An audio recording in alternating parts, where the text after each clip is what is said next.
Bien, chers amis. My dear friends, would you kindly take your seats? I hope you had a great lunch. You should all be shouting out yes to that question. Yes, me too, I had a very good lunch too. So I would like to say to you that this session is quite unique. In fact, first of all, it's very tricky, the question, what are the society choices that we're going to be making? A very difficult question. And in all likelihood, this session corresponds the most to the title of these 2.5 days here in Aix-en-Provence, i.e. Recreating Hope. I'm not saying that we are going to recreate hope without having choices to be made about our society. And I think at the end of this hour that we're going to spend together with the 5 different people who are here that we have, and I'm going to tell you who they are and explain why they're so outstanding. So I'm just going to say that we are going to identify what the perfect society is that will enable us to foster hope. So perhaps I'd make an introductory comment. My generation is, when you to ask that kind of question, would trigger a simple debate. Do we want a capitalistic society or do we want a socialist society? That was 45 years ago. And there was a kind of clear cut between those, above and beyond the admiration they might have for Russia or for the States. The idea was that that was the criterion. And lots of economists talked about that and demonstrated this, that, and the other. But that was the key question for 20 years. And then the Berlin Wall fell in '89. And we made a small mistake, a small intellectual mistake. At that time, we thought that because we thought the world was becoming a market economy, and we thought that that meant that was capitalistic economy was being globalized under a single system, which is more or less the system of the English-speaking world.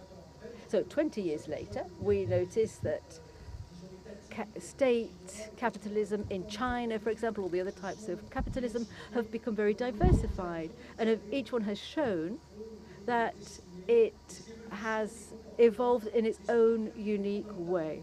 Everyone has its own structure and differences. So we've grasped that at long last. Then we had a whole series of difficulties, and we arrive at today.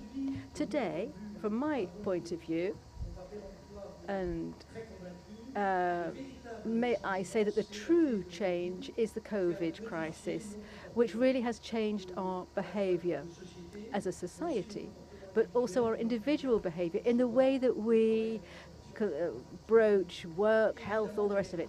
So behind all of this, there's climate change, of course, which has really accentuated the subject. But that being said, COVID really did completely overhaul the way that we behave.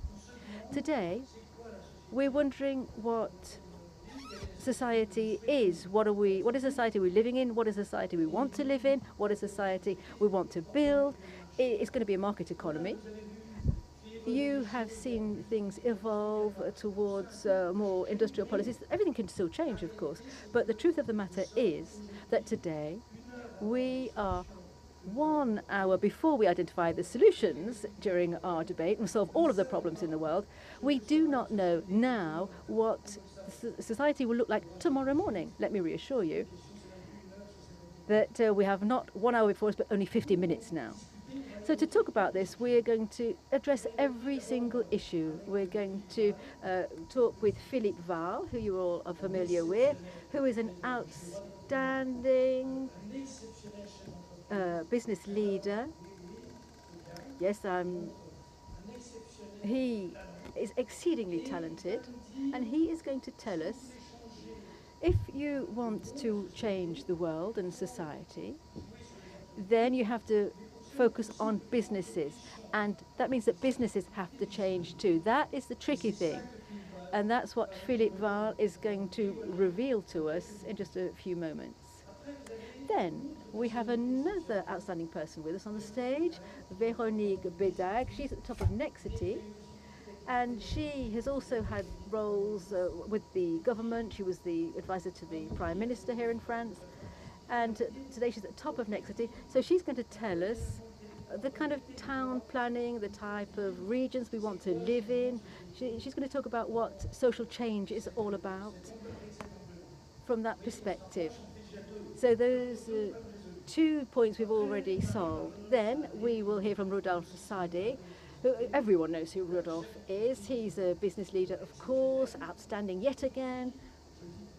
And for people here in Provence, I'm saying that. And he is going, because he's based down here, and then he's going to tell us, how we're going to change society by changing globalization and changing the international activities. We're going to change this universe that just seems so obvious to us. And then immediately after that, we'll be hearing from a lady, Asma Mala. And she has been seen by many people on the television. Her point of view is from a technological standpoint, and she's going to explain to us how in this new society which we're going to build in 50 minutes, she's going to explain how in reality we are going to be able to get a grip on those gaffer companies, how we're going to manage that topic. That might take 7 to 8 minutes for her to go through that in depth. And then after that, we have our former Prime Minister, Mr. Edouard PHILIPPE. I'm not going to pay him compliments. He knows how great he is.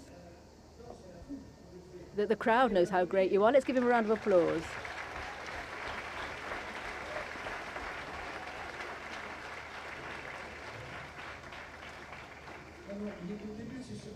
And that was only the first surprise in store for him this afternoon.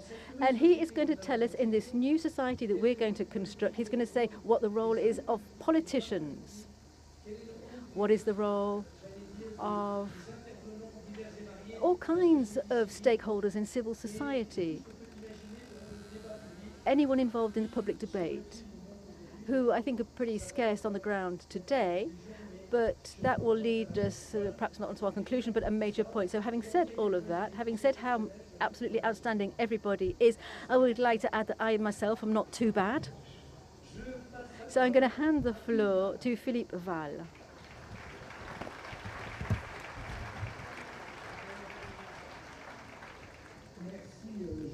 Thank you very much, Jean-Hervé. Good afternoon, ladies and gentlemen.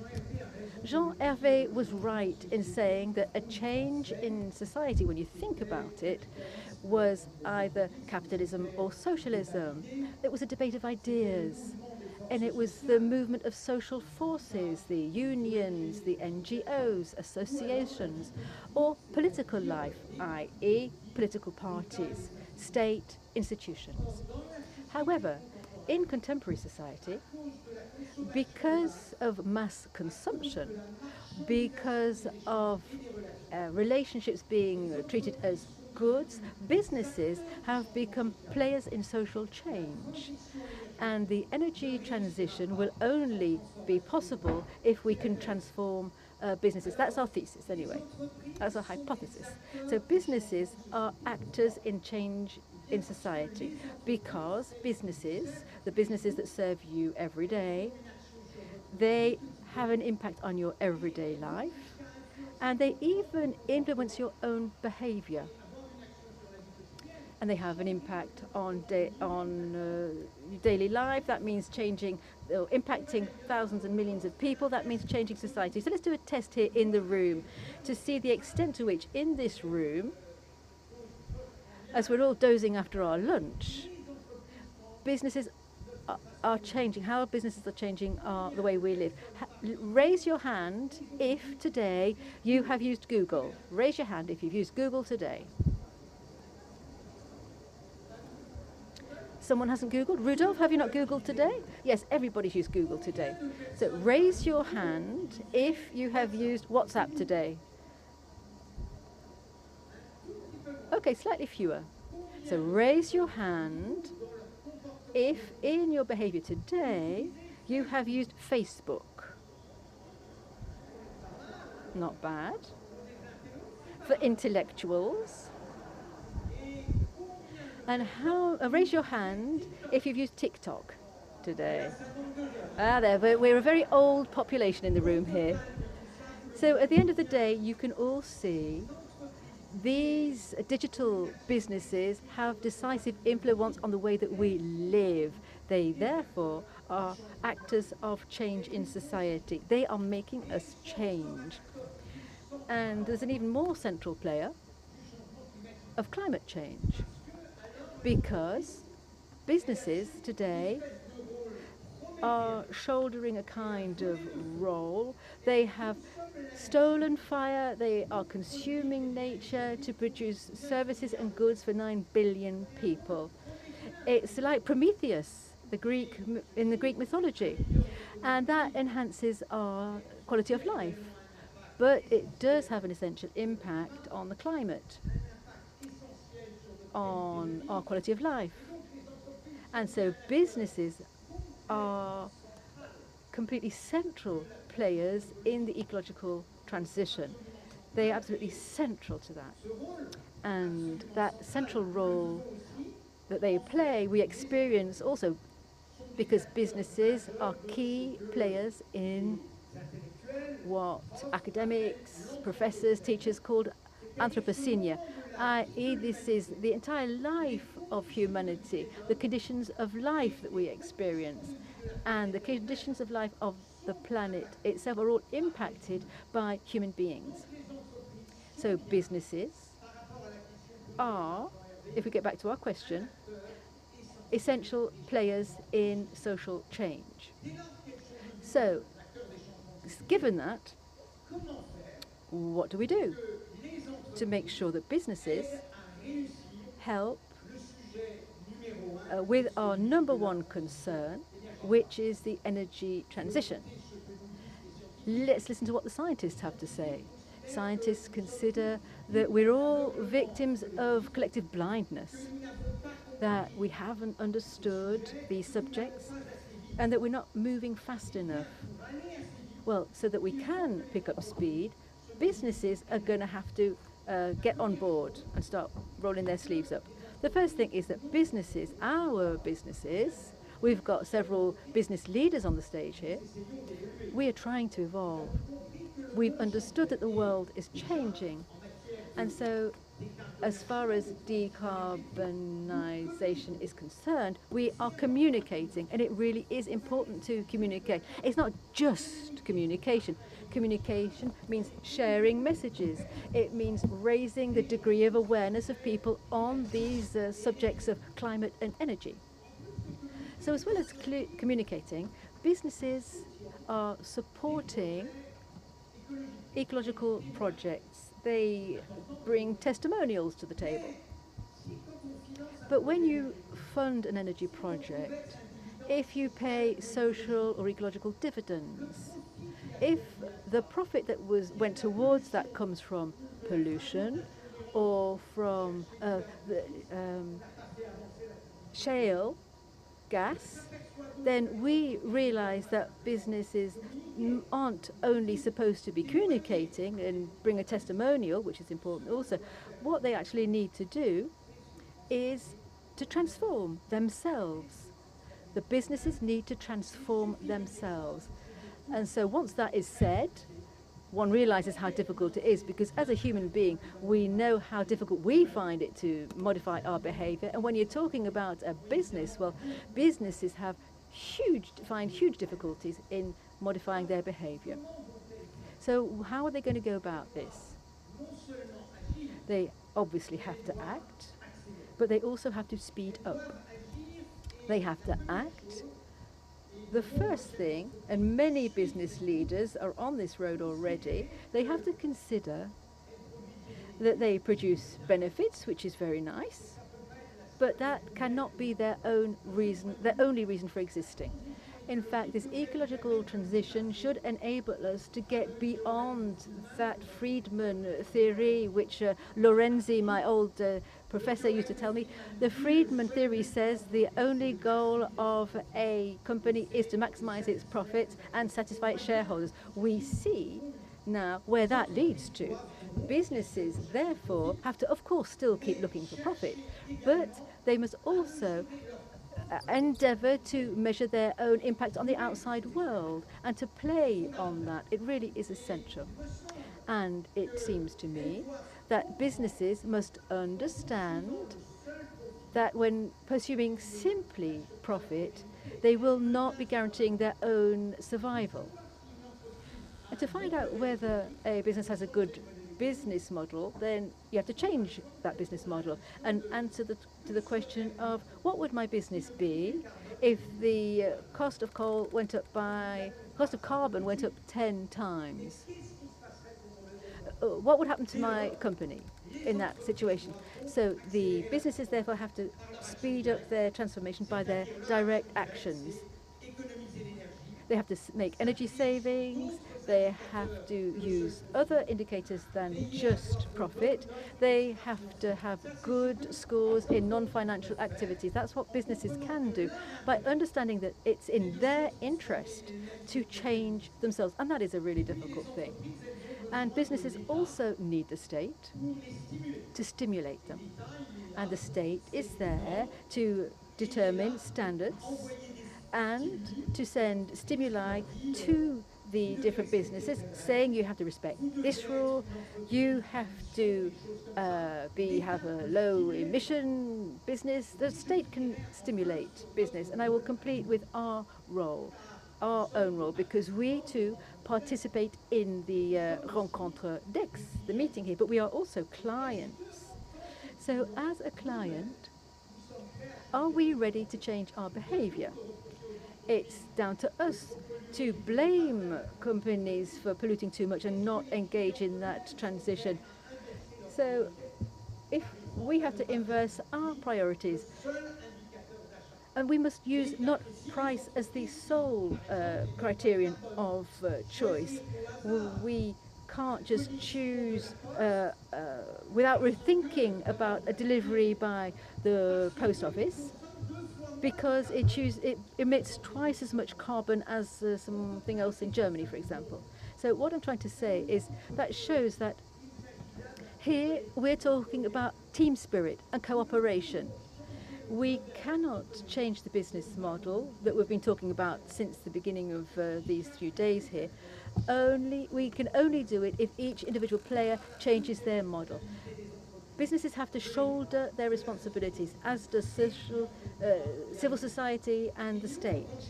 And as business leaders, when we are at the top of business, we have to do that. And when we're citizens, we have to do that. And we have to do it when we are clients as well.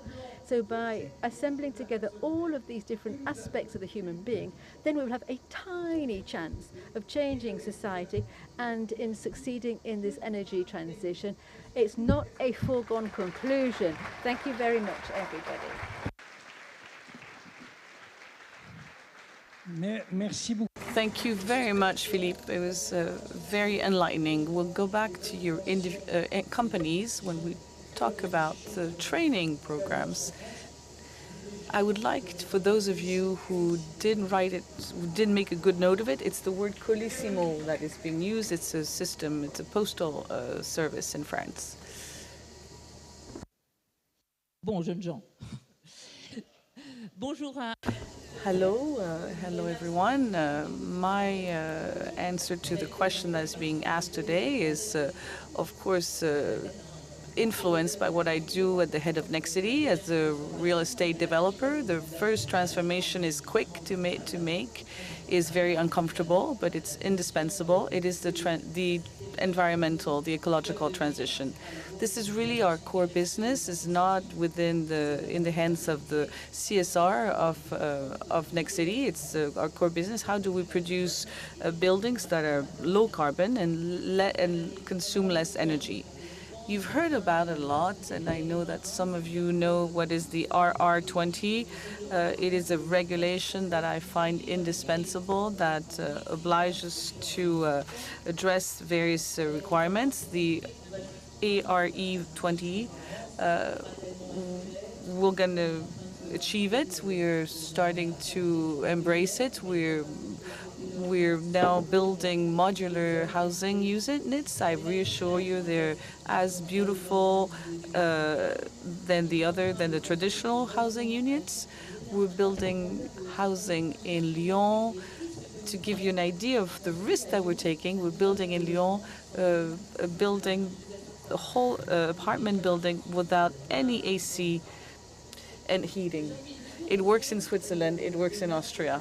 So, but it's not really the new housing that should trouble us right now, because we talk about zeros, 5%, 1%. This is marginal. What happens to us today, because of regulation that was passed 2 years ago, is all the citizens, all the owners nowadays need to look at the property that they own and look what is the energy performance of this building, and the French acronym is DPE, and the law is going to compel them to make the necessary works. We're looking at 36 million in housing units in France. Not all of them are affected by the works, but about 50%, we estimate, are going to need to do the necessary works. So this is going to be very uncomfortable because it's expensive. Not everybody will be able to afford it, so that will be absolutely necessary. We'll all have to have houses, apartments that consume less in the winter and that are more pleasant to live in the summer. For those of you who are still in Paris in the summer, it's unbearable. So this is going to, but the works are going to be very difficult, and it's going to be uncomfortable, because it makes a lot of people in France uncomfortable. They don't know if they're going to be able to do it. They don't know when to do it. They don't know when it's going to be compulsory. And we are also property managers. There will be some solutions, but nonetheless, it will affect a large part of the country. We can say the same thing about the city. The city must change. If the city changes the way it is, there's some summers that we will not be able to live in the city any longer. So, okay, let's have less cars downtown. Okay, let's do that. So would like everybody else to stop driving, so there would be no traffic jam. But there are a lot of works everywhere, and the cities are going to go through this period of transition. We love the city, but we have a complicated relationship with the cities. So this transition period is uncomfortable. It's not a big deal, but it's uncomfortable. The second topic, from my point of view, that is even more uncomfortable, is my conviction, and I'm very eager to hear what everybody else is going to say about it. The energy transition is going to increase the divide between the inequalities. A low carbon building is more expensive than a building that has not been renovated. So at some point, some people will be able to afford the low carbon city and some people will not. Another example that is very explicit is a city driving within the city. If you live just outside of the city and you have an old used car and it has it's a combustion engine, and all of a sudden you're told that you cannot drive into the city center, well, you just have to buy an electric car, and then you'll be able to drive into the city, but it's more expensive. And in these times of uncomfortable transition, this transition will increase the inequalities. It will have another effect, and I'm very vocal about it. It also deals very badly the newcomers, those who are not part of the housing market, the young ones, the people who start with the first job and want to buy their first apartment. They're treated very badly. So at the end of the day, we have to do something that costs more. I'm not pessimistic. I believe that we'll find some solutions. But at the time, it is uncomfortable. And if we don't do anything about it, the inequalities will increase. An energy transition costs a lot of money. And Mr. Prime Minister, you see where this is coming. This is coming at you. I believe that in times of uncomfortable transition where the inequalities might get worse, there is an absolute necessity to have a global narrative that tells us at the end of the day, this is painful, but this is the society that we're trying to get to. we can't just say in the current society you won't eat any meat anymore, you won't fly anymore. I am convinced that on the society that we're facing, we can put a very positive narrative.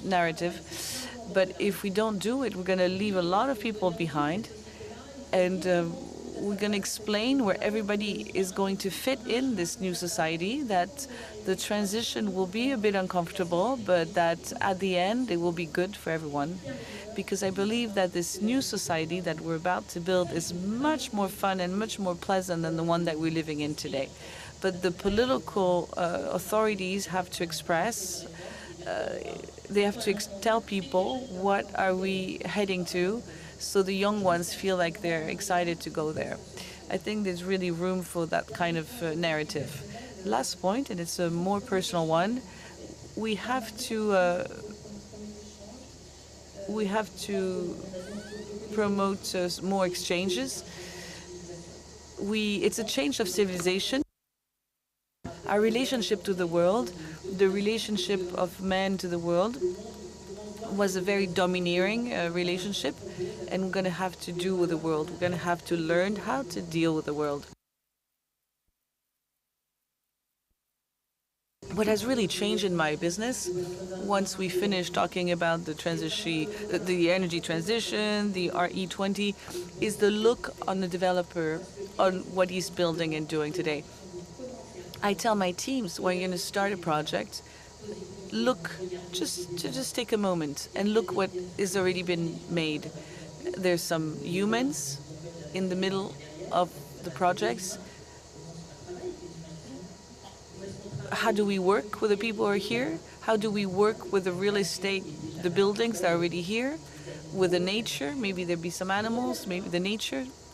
This look is going to be philosophically very different from what we did before. It is complicated, and when we learn how to look at things this way, we do things with a much better quality and much more acceptable.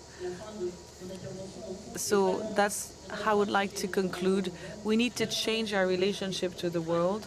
All of us need to change. There's no other way forward. It's toward a world that's going to be more friendly. So we have to remain extremely optimistic, but we need to tell the young ones the story of this low-carbon society, much more respectful of humans and nature.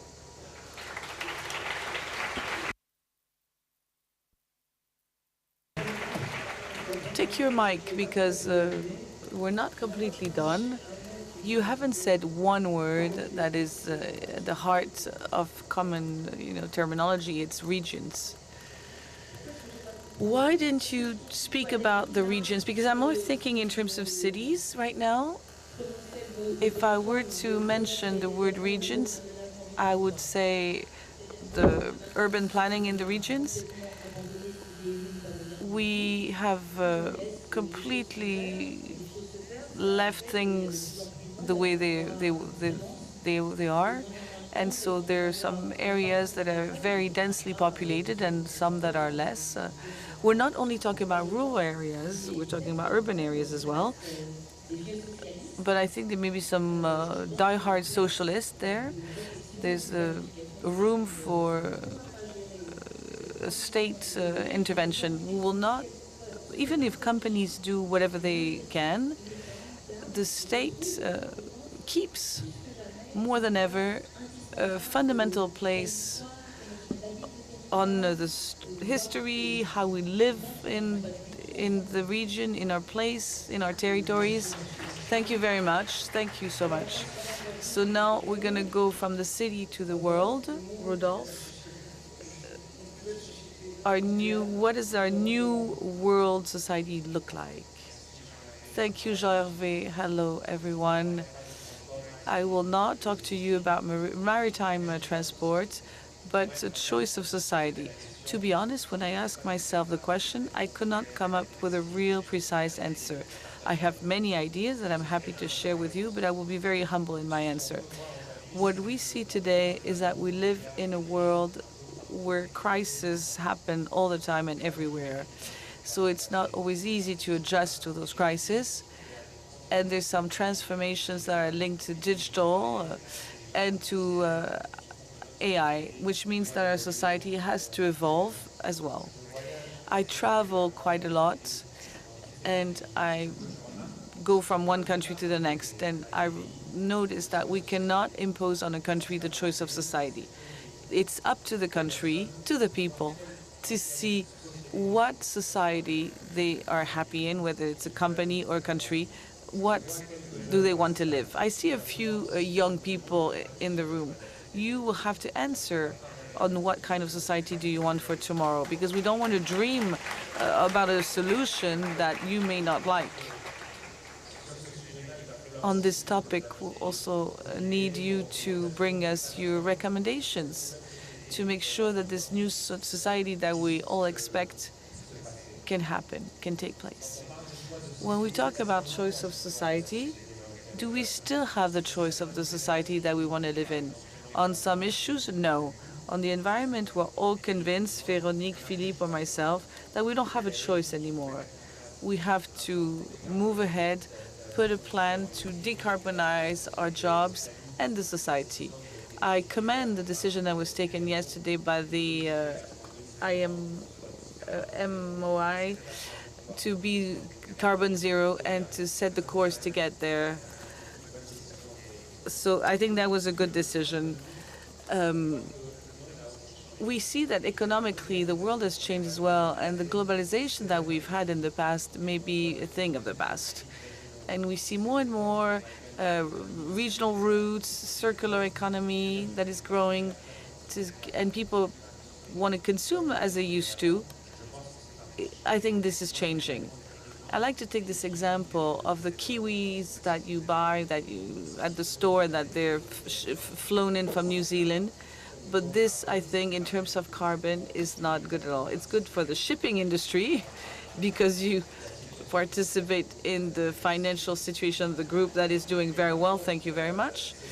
But it's not good for society and even less good for the planet. And then, from a social point of view, what can we do? In CSR, we tend to forget the S. We need to work more on education. Today we need, we're talking about programming. If we have a more precise program on what we want to do in terms of education, it would be good. Because to give some prospects to young ones on education would help a lot, particularly on issues of poverty.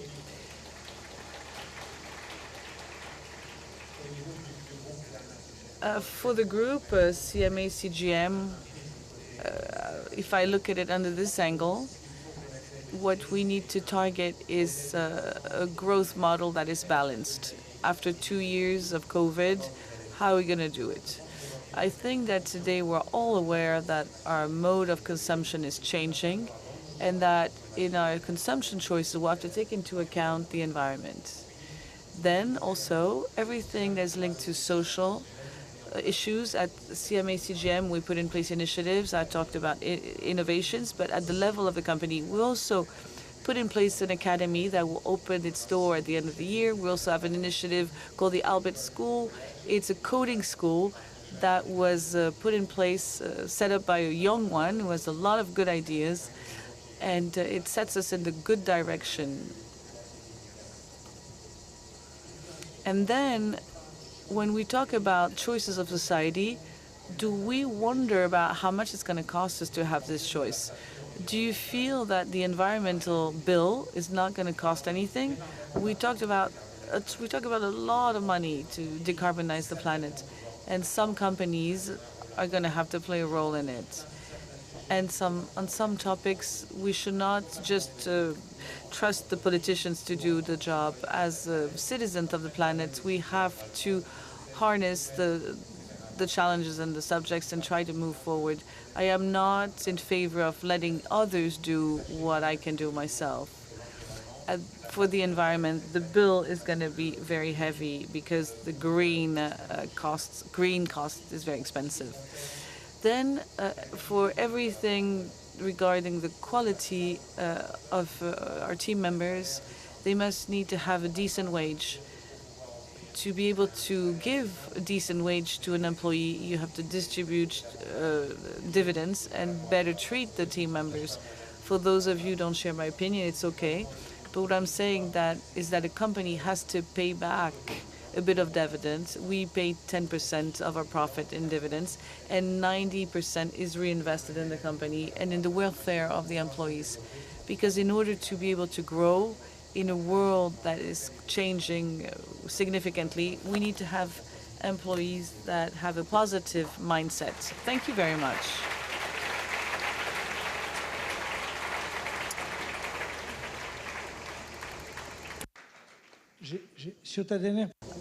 On your last proposal, Rodolphe, I was wondering if we're going to do the same thing that we did with Philippe. If we have to vote who's for, I think everybody will be for. Asma, we're facing a society where we wonder how it's going to relate to technology. How do you see the evolution and the way we're going to build a society that will be less dependent? The question that you asked me initially was, how do technologies that can seem intrusive could participate in the reconstruction of a peaceful society? That was the question that I had to solve in 4 minutes. The word on which I'd like to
want to stress that because this is a bit like what Pompidou used to say, that happy people don't have a history.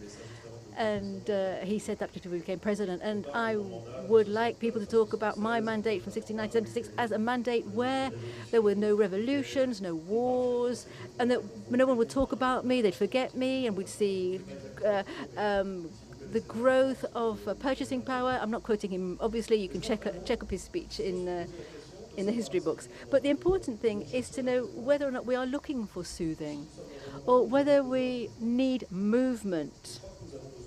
And I think we need movement. I think many people are looking for soothing and relaxation, but no, we need movement. And if it's a question of transforming society, I think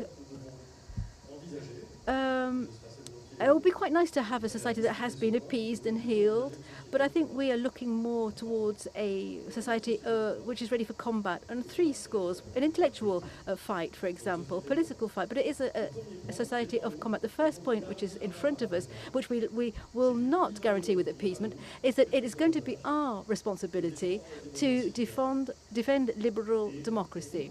And for many of us, coming back to that notion of defending liberal democracy, it's just not a foregone conclusion because we have grown up in a world where there have been contexts. However, we thought it was a foregone conclusion. Democracy is with us. But that's not the case at all. And I think we are going to have to defend it against attacks from outside, intellectual attacks. Many countries are saying to us today that to guarantee economic prosperity and political stability, the regimes which are not liberal democracies get better results. So the best way to guarantee balance between collective prosperity and political stability has been liberal democracy. Democracy, that's what we've grown up with. But today in China and the United Arab Emirates, up until 18 months ago, Russia, and with a lot of fascination inside our country, you have noted states that are saying that to guarantee prosperity and stability, then other systems rather than democracy are more efficient. We are going to have to find a means to defend liberal democracy from certain developments, such as this refusal for a civil debate, for being civil rather than confrontation. And when earlier on we said who've been using the technologies and social networks, you all raised your hands. Yes, me too. I use social networks. And it means that you put yourself along with people who think the same way as you. And that is not a democratic debate. It's not a public debate. We're going to have to struggle against that trend which is a considerable danger for democracy. That's the considerable erosion of the purchasing power of the middle class. There has been no democracy in history that has functioned well if it has been faced with long-term erosion of purchasing power of the working classes. And so our generations are going to have to combat in order to defend what we thought was a foregone conclusion, that democracy. That's the first point. Second point of this combative society, how are we going to show that this democracy is able to clear-headedly, efficiently face the hottest challenges of the moment? I doubt that your children, ladies and gentlemen, and that your grandchildren will have the complete certainty that democracy is able to answer to the climate issue, for example. I don't believe that. I'm not at all convinced about that. Let me tell you the truth.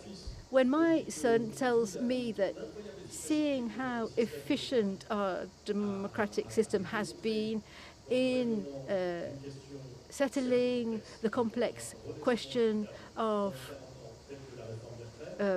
pensions, he's hardly optimistic about our capacity to solve the climate challenge, and I can't come up with any reasons to convince him.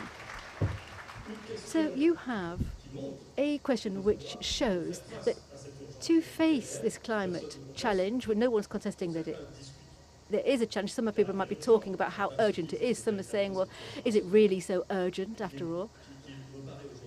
but I believe that that point has been proven. Is democracy able, and the second combat is how are we going to construct an economic and a political system which will lead to an equilibrium between individual freedom, collective prosperity, and impact on resources. For a long, long time, we lived in a political productive system which addressed the question of individual freedom and collective prosperity, with discussions about which is it more or less. But at the end of the day, these two sides of the triangle, there's a third side now, which is what is the right system? And it's not an easy question. Because is it the market that's going to answer that, or is it the standards that are going to respond to that? I think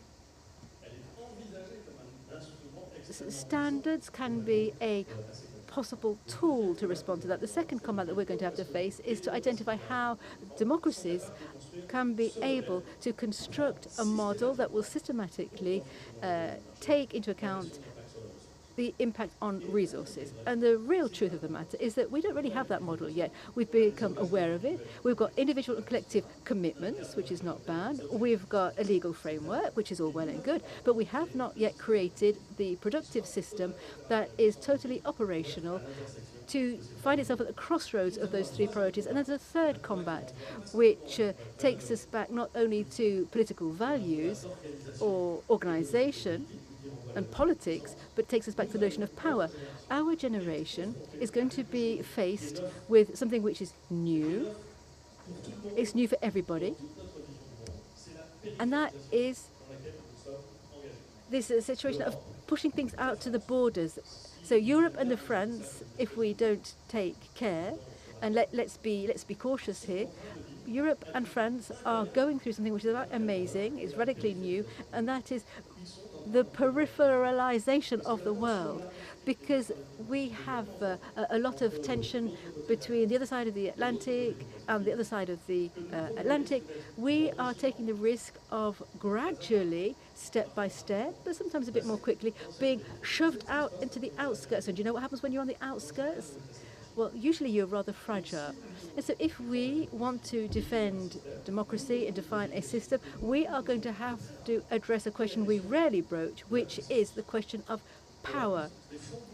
The foundations of French power and European power, because they're more or less the same thing.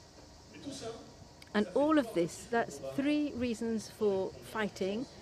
So in power, of course, there's a question of education, but let's not go down that avenue. It is the most important pillar. So if our target is to say we want to build an appeased society, then I doubt that these three combative ideas are going to be our priority. If we don't adapt them as priorities, we will not have appeasement and will not have greatness. So appeasement, and I'm saying this to be provocative really, because that's great when it's really hot and we're all hot and bothered already. We are all hot and bothered, so let's have some provocation. I think that appeasement must be a subproduct of the movement, a consequence. It cannot be the first and major objective. So I suggest, ladies and gentlemen, that we think on this combative mindset.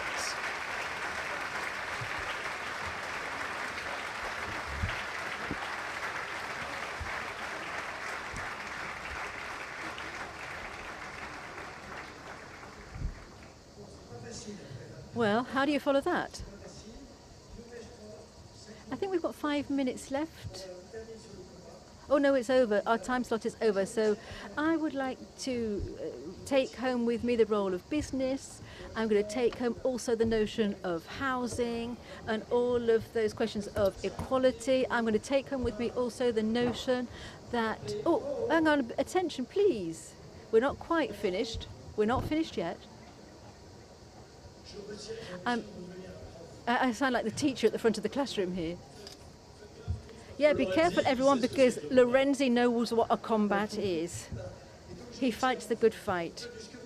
Well, you can take home with you your messages, but my conclusion was that this was a wonderful debate from the beginning right through to the end. It was absolutely wonderful. Thank you very much.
afternoon. Please take seat. I know it's hard following this session you've just attended before us, but please do take seat. It's hot, but we're going to discuss another hot topic, that is that of patriarchy. That is something that we are all concerned about. And with this title, it's almost provocative, you know, can the world pull out of patriarchy? So, well, I have with me Marlène DOLVECK. Marlène DOLVECK, you have several hats. You are General Director of SNCF Gares and Connect, but also member of the Board of Directors of the TSE school, business school, prestige, and also President of the Board of Directors of Radio France. So present in media, President of the Strategic Committee of Radio France. Thank you for being with us to talk about this, discuss this topic around patriarchy. And then Bernard SANANÈS, patriarchy. And Bernard SANANès will discuss a project which is not easy for men.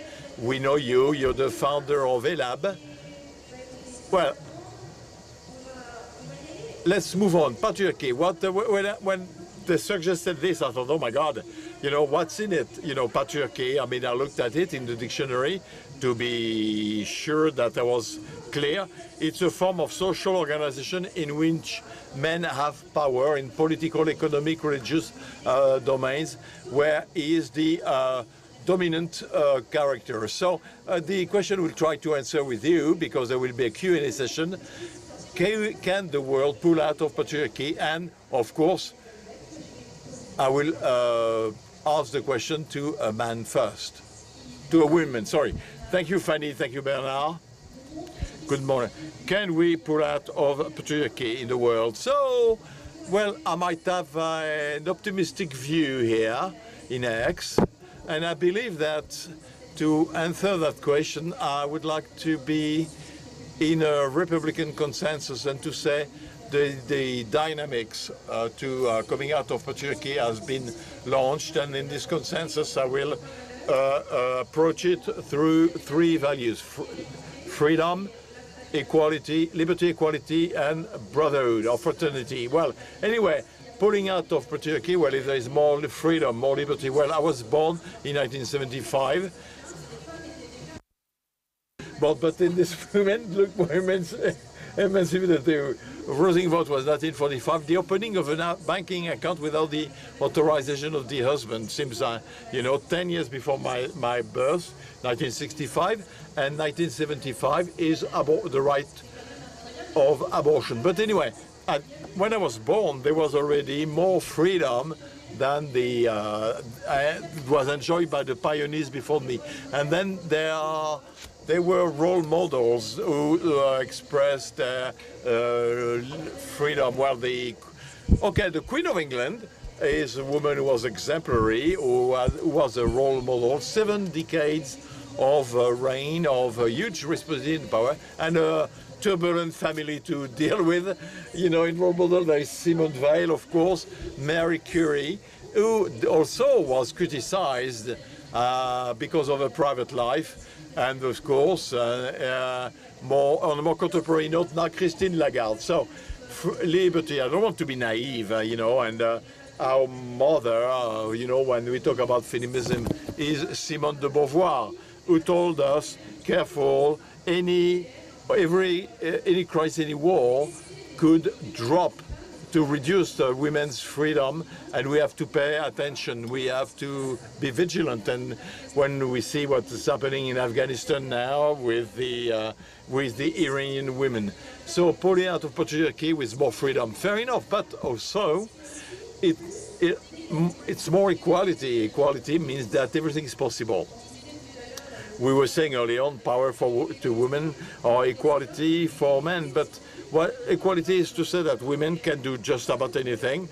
Thanks to progress, they can drive trains, they can work in the post office, and they can fly planes, they can be researchers, academic, electrician. They can do whatever they want. So in this part of equality, what forced it were the laws, and I want to talk about the laws. You know, the Koppe-Zimmermann law, 2011, amazing. The Pénicaud index, which said they were equal salaries, and of course, and then 2021, the Rixin law. I mean, all those laws pushed for fostered equality. Well, of course, being president of a school, it's separate. It's education, and once again, women are highly represented, strongly represented in high schools, in grandes écoles. Christine Lagarde gave the figures of women who succeed in their academic studies, you know, and they actually do better than equality of education is true in France, you know. There are a few bias, but true equality does not exist in Cambodia. When we see Tina Keffer, who create schools for little girls in Cambodia, clearly there is, well, equality is also equality without ignoring differences.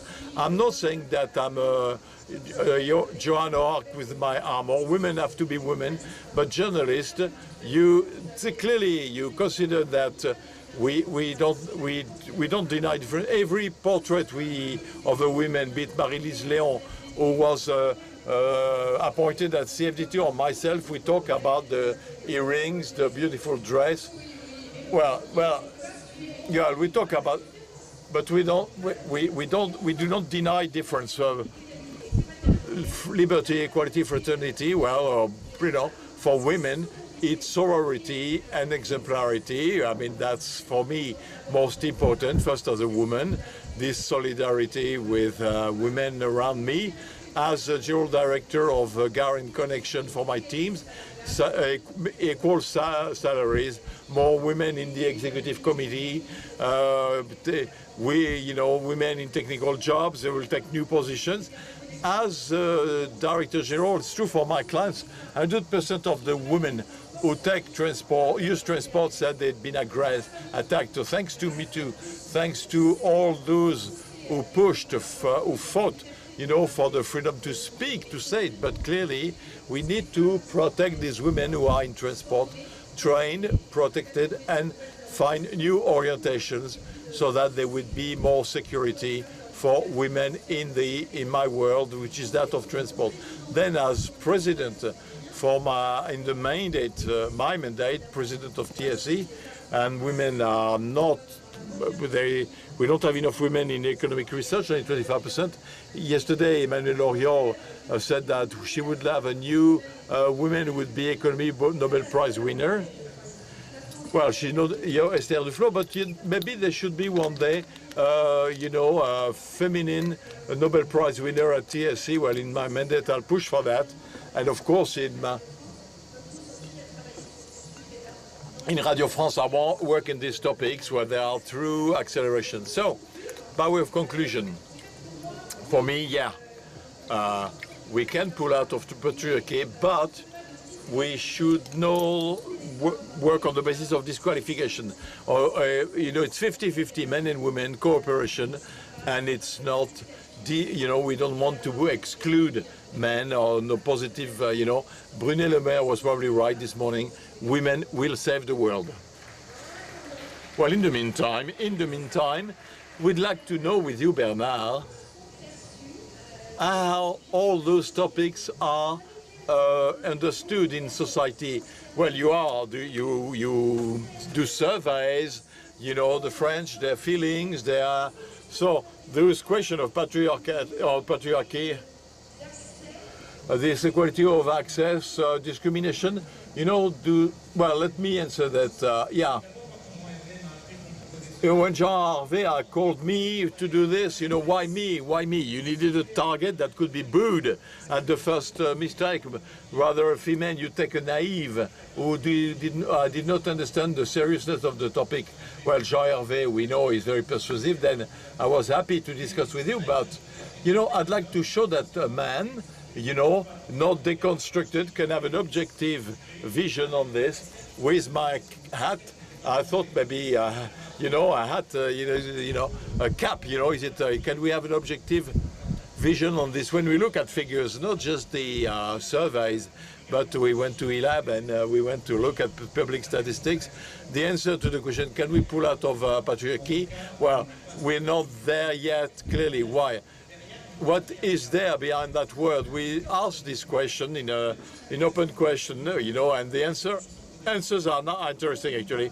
First, they talk about the old days, you know, the old days. They talk about the old world.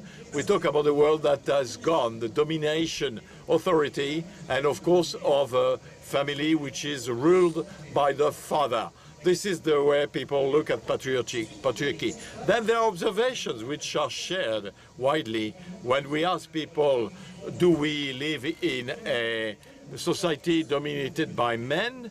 The answer is almost, yeah, 3/4 of the people interviewed said yes. And there is no difference between men and women. And this observation applies mainly to the people we interview, in the political sphere first, and in the world of labor or business. Now, when we look at all the statistics, well, today, in an objective way, to be a woman in our society is to be facing problems, fears or anxiety on a daily basis. So more than one French person out of 2 say it's difficult to be a woman. Only 1 French person out of 5 consider it's difficult to be a man, well, which is reassuring in a way. 9 women out of, well, you mentioned it, Marlène, but 8 women out of 10 have a feeling that they've already experienced a sexist situation, especially when it comes to security. 9 women out of 10 said that they've adopted, you know, the dodging attitude, you know. They are, we know they are, and there are about 200 women who said that they were attacked, you know, they were attacked, they had violence from their husband or from their partner. So one woman out of 10 is scared when she goes home. This notion of security is strong in public space. We can see it, and we need to add the notion of the consentment, which is a major question when it comes to the problem we want to deal with. One figure, more than 4 women out of 10 said they have experienced a situation of non-consent, you know. Now, so this being said, you did mention it, but what are the solutions? What improvements can we still provide? Because as you were saying, there is emancipation, but not necessarily equality, or there are domains where equality is more difficult. So just in the world of business, what could we do? I'm turning to you, Marlène Solveig. What could we do? In the world of business, in companies, well, of course, there are several topics. It depends on the types of companies. In some businesses, we realize that accessibility of women, is this a bias because women don't want to go, or it is because the jobs, in fact, when they're done by women are well done? So clearly, we need to push women to go to technical jobs. So this is a topic for the French Railways, because we got 25% women only because the jobs are technical. So we have to encourage, and it's time, you know, it's from the schools where we know we have to show that all those jobs are possible for women. So clearly, first there are the topics of jobs.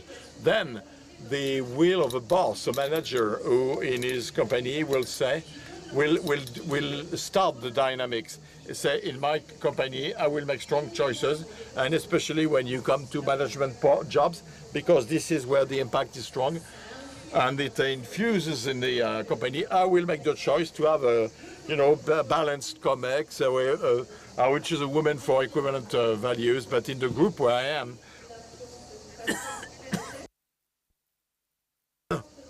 it is the influence of the manager who carries that. Then it's women among themselves. Women to women, we need a true sorority role models. Women have to be caring among them, between themselves, you know. You can be a role model or mentor. You can work on issues of trust, non-guilt vis-à-vis children, family life. Yes, it is possible your children won't be unhappy. An aspect of legitimacy. Legitimacy is a real issue. When I was proposed this job of manager of stations, you know, when it happened, for about 2 hours, I wrote everything why I was not legitimate. It's only the 2 hours later afterwards. So women, you know, we need role models, other women who helps them, and we push them to say, look, yes, you can do it. She did it, you can do it too. And I do believe in this as well, in businesses. Bernard, what solutions? Well, the opinion about progress, you know, about the improvement. Well, it is very contrasted. It is declared mainly by women, you know. We're talking about two topics, you know. The first, access to responsibilities, you mentioned it, but as well as, first of all, on salaries. We see salaries, even though there have been improvement, even though there have been improvement with equivalent jobs, the issue of working hours is still discriminating in terms of incomes for women. So what can we do? Well, of course, the company is understood as an accelerator for not all of them, but the company has the power to demultiply solutions. There are many solutions which are advanced in the groups, in modest companies, but I do observe, and as an observer of the public discussion, often such progresses are put forward rather by women. Men have problems, you know, leaders have problems getting these topics in communication for businesses, for example. We allow managers carry this topic, and men don't do that. So it's the same thing in public debate. I don't know what Fanny will think about that. But I think we question the political leaders, the women, but we don't ask the men political leaders for what they propose as if it was a discussion reserved to women. The issue of company, of public debate, and of school, but of course, and I think it will concern all men present here, there is the issue of men, you know, of the commitment of men. You know, this was carried by women. Women have moved things, you know, strongly, but, you know, of course, it is clear that men, you know, have a role to play, and they should not consider it as a second topic. It will not take place without you, gentlemen. Time goes on, flies, so let's go, don't be shy. We'll give you a microphone. Introduce yourself. Ask your question. I'm a teacher in economic and social science. Yesterday, the session, where are the women, who closed the first day, ended with a reflection from Mrs. Lagarde, who mentioned equality, you know, in salaries. Everybody would win. It would be in the economic, social, cultural aspect. Well, it's true. It is true that there's been a reform, major reform recently, and some proposed for the pension, you know, salary equality, which could result, we could close the deficit, you know, and a white man refused alone, because you talk about domination, remove this position, and it is a shame. So I come to the values, because you talk about the values of the patriarchate on domination. Well, we should go for peaceful, you know. I heard the praise of combat by Edouard PHILIPPE. Question. Now, if there was a change in justice, we would have the change and the justice and peace.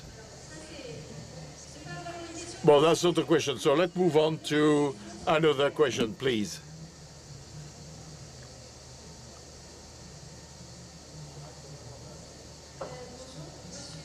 Capucine. I'm a feminist militant. We could have mentioned the word feminism, because it's thanks to feminism that we're here today. I have just one question for this gentleman. When you introduced yourself, you said that you considered yourself not as a deconstructed man. And it's still a rude word, this word, notion of deconstruction, whereas it is central, because a patriarchy is a construction. If you want to deconstruct things, it implies that. My question, why not use this word, and why do you think that men have a problem to deconstruct themselves? Do they want it? You noted that it was a little joke because you seem to have a lot of humor. Well, I don't like this word, this term. I consider that it is a bit of a caricature and something a bit systemic, but I told you that I'm convinced that men should convey it. It's a semantic issue, and semantic issue has been close, marked by, branded as excessive. But I didn't have time. But I'm amazed by what is going on the blogs. Blogs are several militant blogs, activist blogs. You probably know better than me. I think it's interesting what's done about the words. Battle of the words. Well, there is blog none. I forgot the name, but which makes sure that in the media we don't talk about the women raped, but men rapists.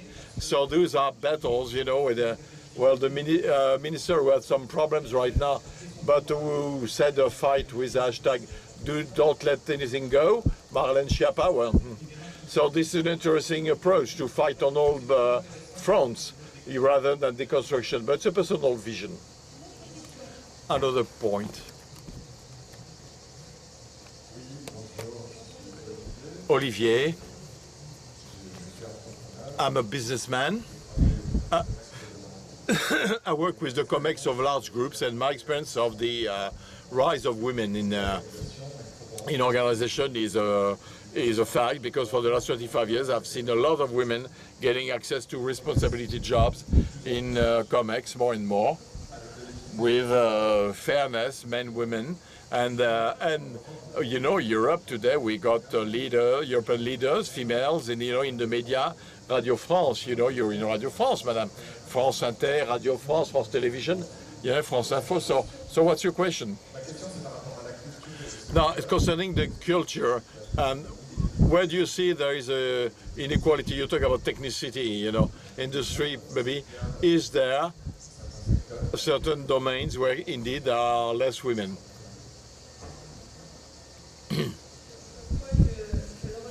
I'm saying it again, often these are technical jobs or jobs where women decide not to go.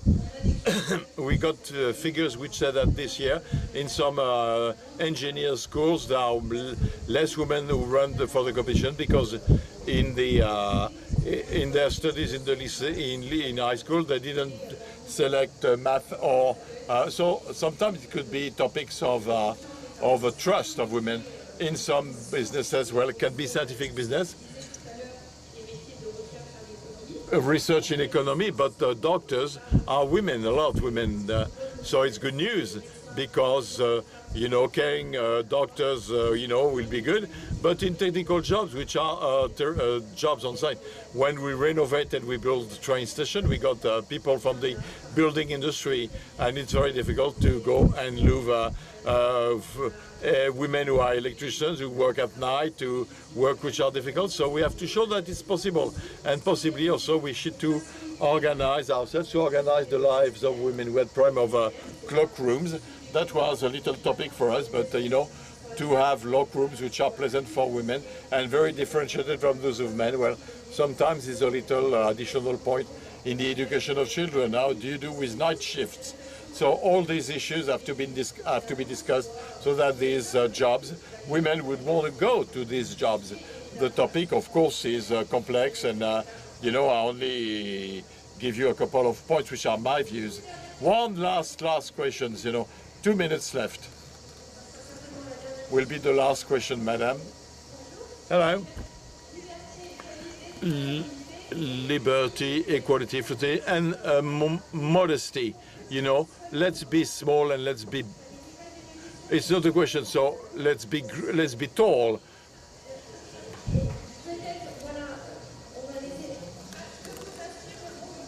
So what do you get from modesty, humility?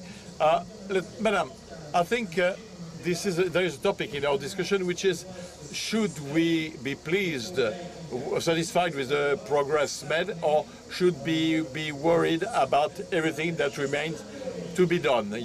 If we're in humility, we could say it would be a mistake to say that nothing happened. I think objectively, that's not reality, especially when it comes to inequality of salaries, but on the contrary, there are entire fields which remain to be plowed and open and covered and open and whatever. So we'll continue the discussion.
Oui, bonjour à tout le monde. Hello, everybody. Thank you for joining us for this panel. The subject is how to regulate GAFAMs and how to arm the states faced with the GAFAMs. I'm going to hand over to Anne, who's going to make a start. Oh, well, I'll introduce the speakers then.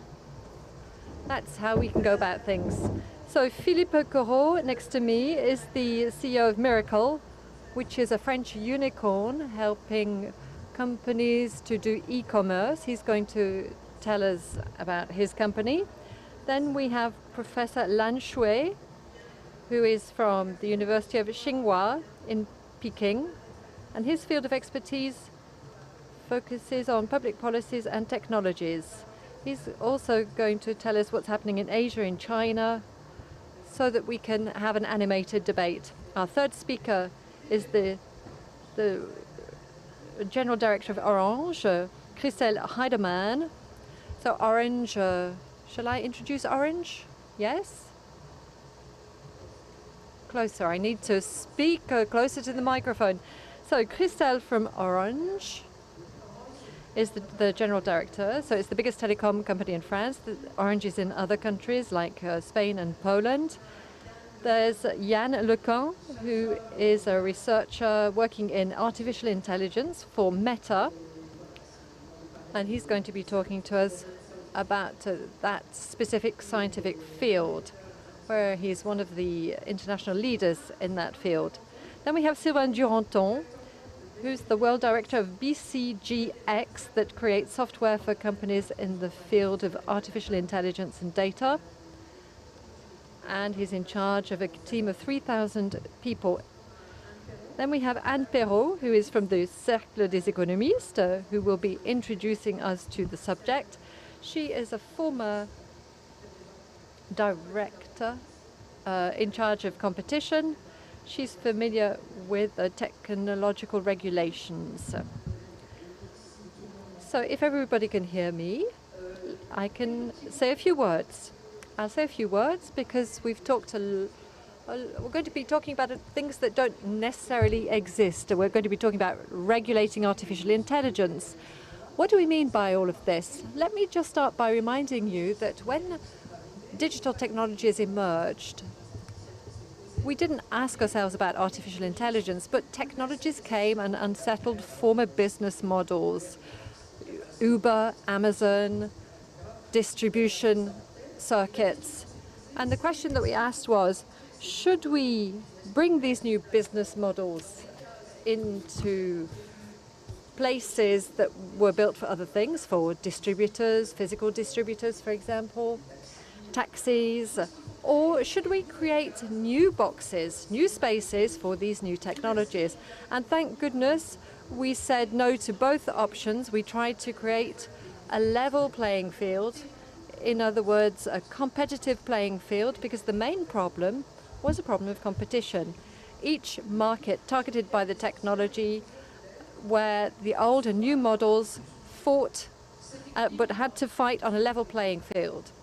So this objective was achieved. We can say that taxis and Uber drivers cohabit.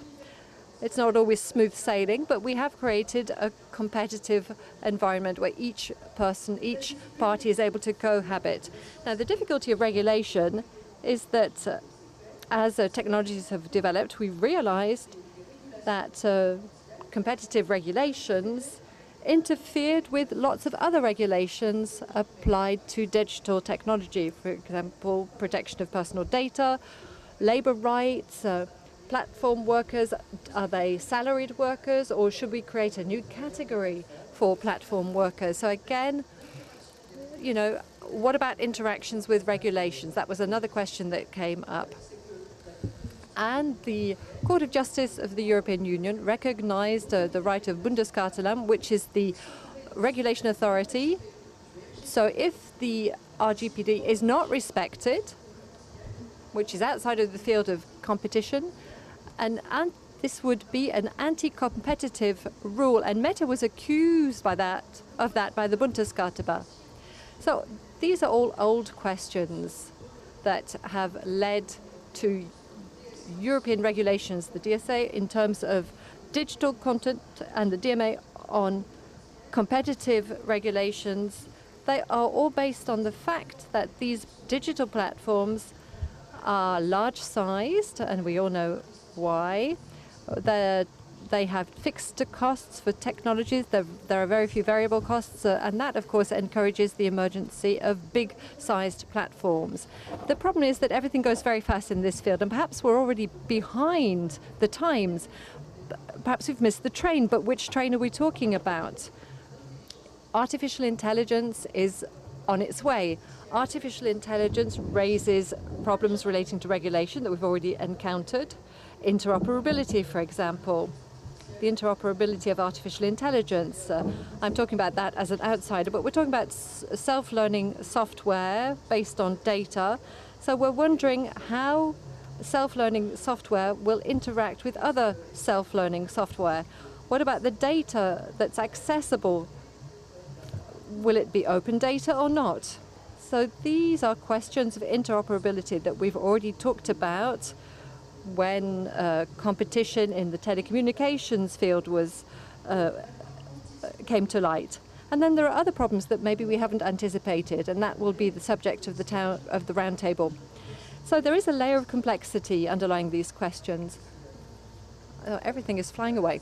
And that is the international dimension of all of these questions. The United States and Europe are not on the same wavelength when it comes to opening and closing AI software to the public. So again, in fact, for once, it's Europe that's recommending open source solutions, but again, we need to talk about that. And perhaps I should say something else. In all of these digital technologies, the difficulty of regulation is if it comes too early, it blocks innovation. If it's too late, we realize that we've got these mastodonts that can no longer be controlled. This was the case of Google. There are 36 anti-competitive cases against Google, as you probably know. I'll stop there and let the others say something now. So,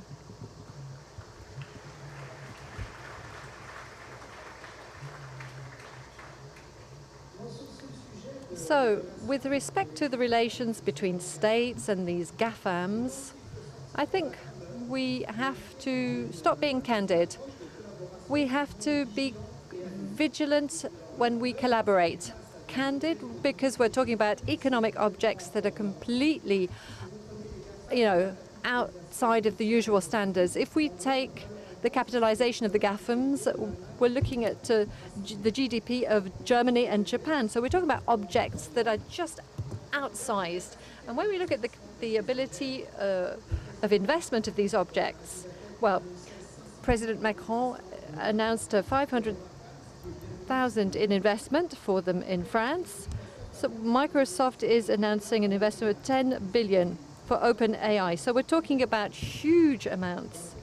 Now, to collaborate, to work with the GAFAMs, I think the first thing is to get rid of some chimera that come from the fact that they have been made to look diabolic, like, American powers who have crept up on us unawares. So it's not just a question of American giants, it's a question of giants full stop.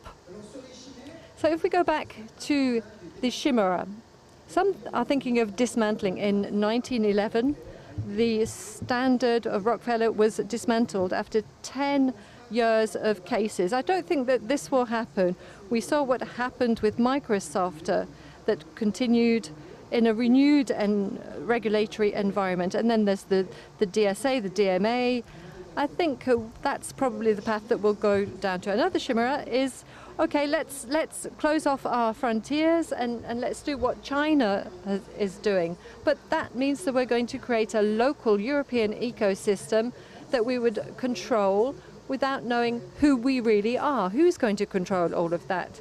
I think it's not very likely from a political point of view because it means that we would be moving away from a liberal democracy-based model that defends free trade. So I don't think that will happen unless there's some kind of political cataclysm, and that wouldn't be desirable given what all of these tools and technologies give us.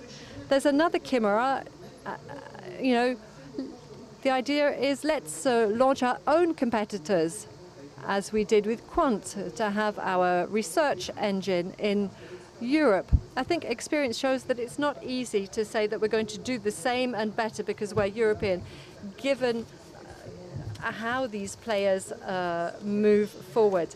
So getting away from dismantling, barricading, how do we go about things? Well, the first thing to do is to innovate. With new technologies, we've got American champions. There are the 26 unicorns that make them very proud. And in other areas, we're able to innovate. And that innovation can take an open source form. And when I look at AI and what the teams are doing in AI, everybody's using a lot of open source methods. So that means a huge innovation in terms of open source AI. PyTorch that was made possible thanks to Meta. We might expect that in the new generation for AI, we will have open source models that will help with business models. So we need to move on to the next speaker.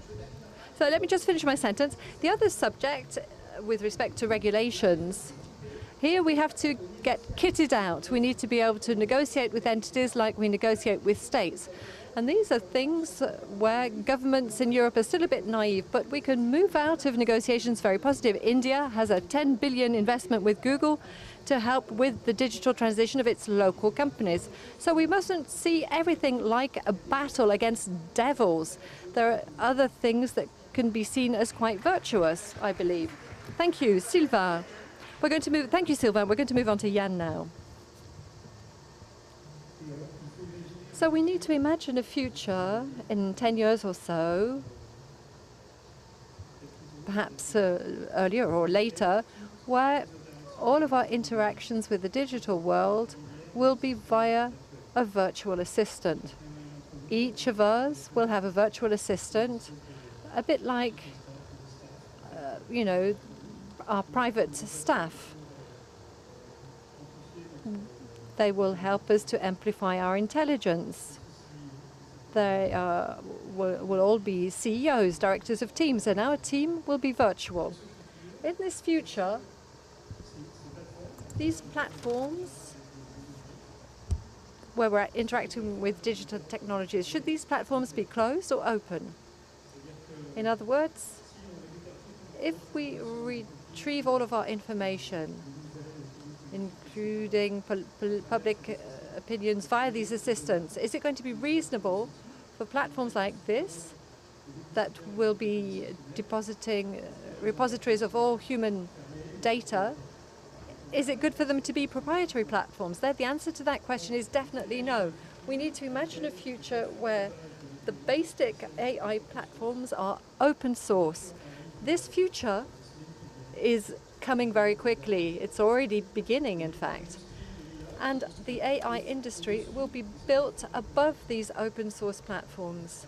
So it will be, we're talking about business systems, but above open source platforms, a bit like when you're building a motorway or when you put fiber in the ground, you perhaps have one or two fibers. So the basic model will be open source and shared, and that will act as a common infrastructure. And then the market will drive that kind of situation. This is what we've seen already 25 years ago. When internet started, there was a war between Microsoft and Sun Microsystems for the base platform, for the operating system, for the web server, ASP, Java, all of that. They both lost, which meant that today internet is open source. It's Linux, Apache, JavaScript, Chrome, Firefox, etc. that's behind internet. The same thing is going to happen for AI. And the reason for this is that if a platform is shared, it has to be open source for it to progress more quickly. It will federate contributions from across the world. Another reason why these platforms need to be open source is that these systems, these IA systems, are driven. For them to be driven and produce information that is shared across the world, where there is a certain consensus, they have to be driven by millions of people who contribute on a voluntary basis, a bit like with Wikipedia. Now, all of these people will not contribute to a closed platform, so it has to be open source for that very reason. So we're in a transition period at the moment. We've got a choice between deciding that artificial intelligence and technology is too dangerous to remain open, so it needs to be put under lock and key, and it needs to just be in the hands of a small number of companies, or on the contrary, we've got to have open source platforms that call for the contributions not only of European startups, but from across the world, but also from the general public, so that the systems can be driven. And if you like, I'm for option 2. It's also the case of Meta. As Sylvain said, we've been working on open source research for AI, and PyTorch is one of these platforms. The Mavia is another one. It's a model for open, well, it's half open language, but the others will be more open. So the landscape, the competitive landscape for AI is going to be changing in the coming weeks, the coming months. There will be open source platforms that will be as good as the ones today. And that will create industry in Europe. So Meta, with its open source policies, is the objective ally for European sovereignty in the digital world. So I was supposed to be the bad boy on this panel, but I'm not, am I? No, for once. Christel, it's your turn. Well, first of all, we're talking about the GAFAMs, but behind the GAFAMs there are very different players, and Yann has just illustrated this by talking about the strategy that is very different from one market player to the next when it comes to AI. But if we look at the mobile universe, Apple versus Android, for example, the world has been divided into two camps, and they're not taking the same approaches. So that's what we're seeing in technology. It's true that when we're operators, when you're called Orange, you have a responsibility towards your customers, and the customers are, we have no sound. So we have that role. We're integrators of technology because we work with all of these platforms. We embed the technology and we wonder what kind of AI technology is going to be used. We're already using AI for more efficient encoding. So we always decide to have several options, and we spend a lot of time looking at economic advantages. Operators are regulated. We are regulated as operators. When you're a mobile operator, the spectrum is the most important resource. It's something that we have to manage, the bandwidth. We have to build networks that are efficient, that work properly, that are able to digest the traffic that is going up and up. The traffic was multiplied by a factor of 10 over the last 5 years, and it will continue to go up 30% a year over the coming years. So there are some real challenges, physical resource challenges. There are technological challenges. We're talking a lot about AI, but then there are computing power challenges. The learning power will require a lot of consumption of energy. And then there are other subjects as operators that we're talking about. We're collaborating. By nature, we are fragmented. Each country has its lot of operators across the world of digital identity and web. We've got a joint venture with Vodafone, Telefonica. It's called UTIC, and the aim is to get rid of cookies. Cookies will be disappearing from the Google world. They will be replaced by something that is your local actor that you will be able to trust. So there's a lot of innovation, and this requires a lot of collaboration with different market players. And with respect to regulations, the difficulty is knowing whether we should have regulations after or before. Things go so fast that it's better to have something beforehand, but it's not, and it's not easy to do it afterwards. In terms of general protection rules, I think that you know, the temptation to have something that's open source is natural, but it's not easy. So how do we arm our states? As states need to learn, and to learn, they've got to try and test things. And so a regulatory approach in a world that's changed very quickly is complicated. Sometimes regulations are no longer suitable, and this requires working with states, working with regulators, thinking about innovation in the regulation world too. Thank you.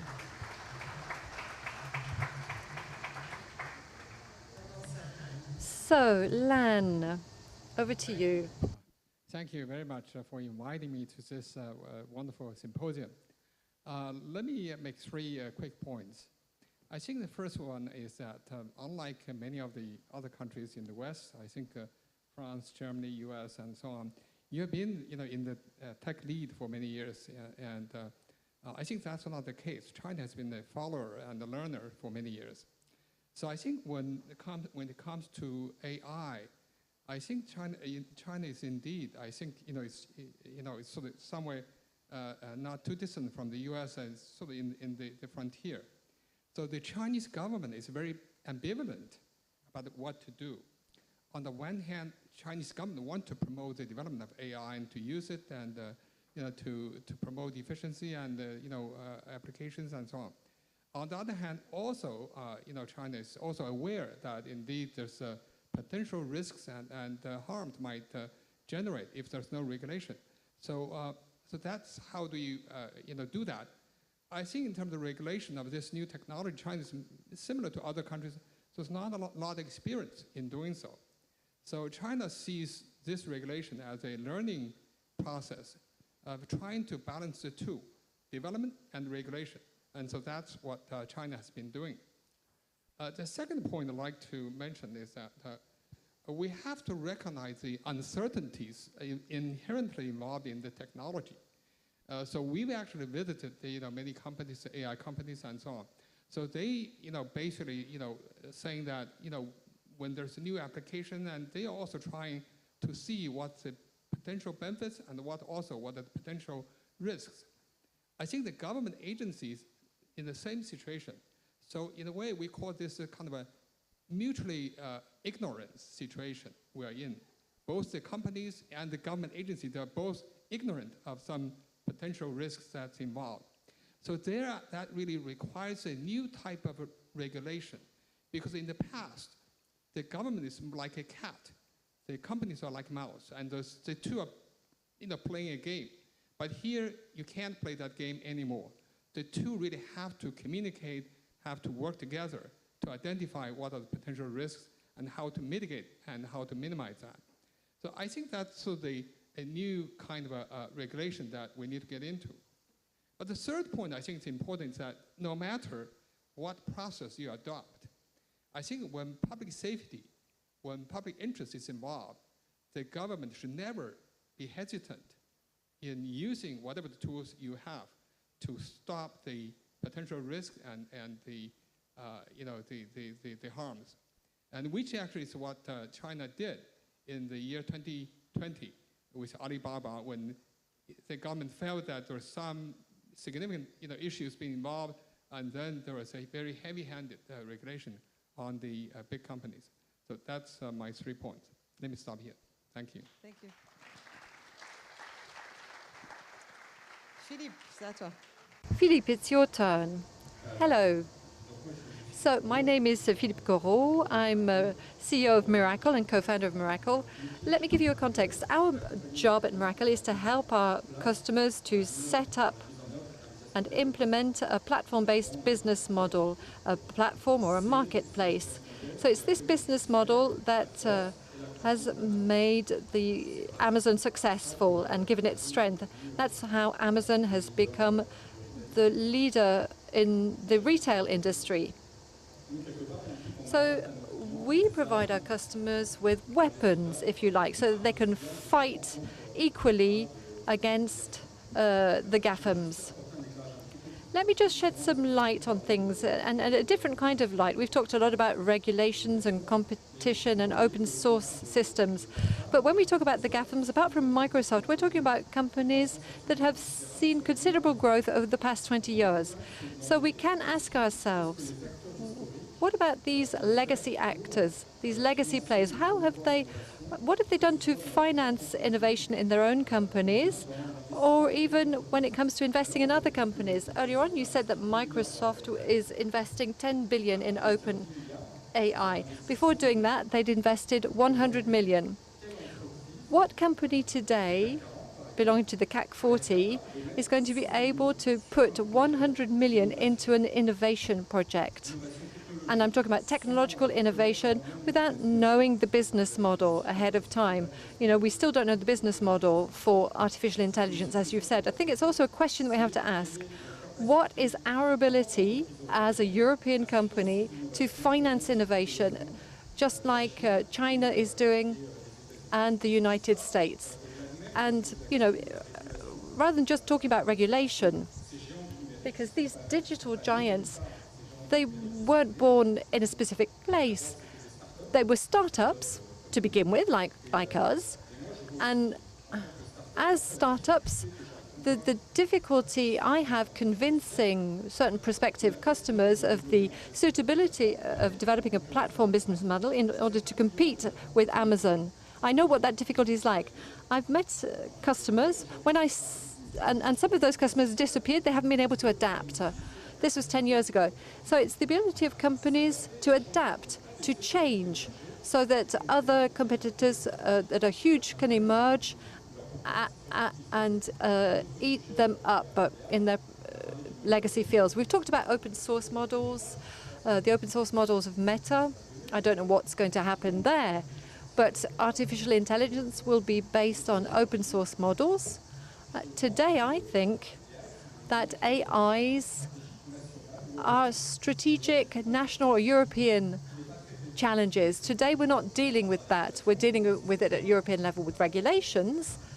We're saying that, okay, we're going to not favor European companies that either want to use AI platforms or who want to emerge with new AI platforms, because the open source model is a good model. It's proven its worth in lots of technological fields, but it's not the only model. We can see that there are many software programs that are not open source, and the platforms that use open source models are, by definition, WVS, for example, they're not open source. So, my only point... To remind you, bear in mind the importance for French European companies, the need to innovate, to finance innovation, and not be scared to invest as Microsoft did, $100 million, which is, you know, which all companies can do, you know, on in innovation project to foster the advent of future European GAFAMs.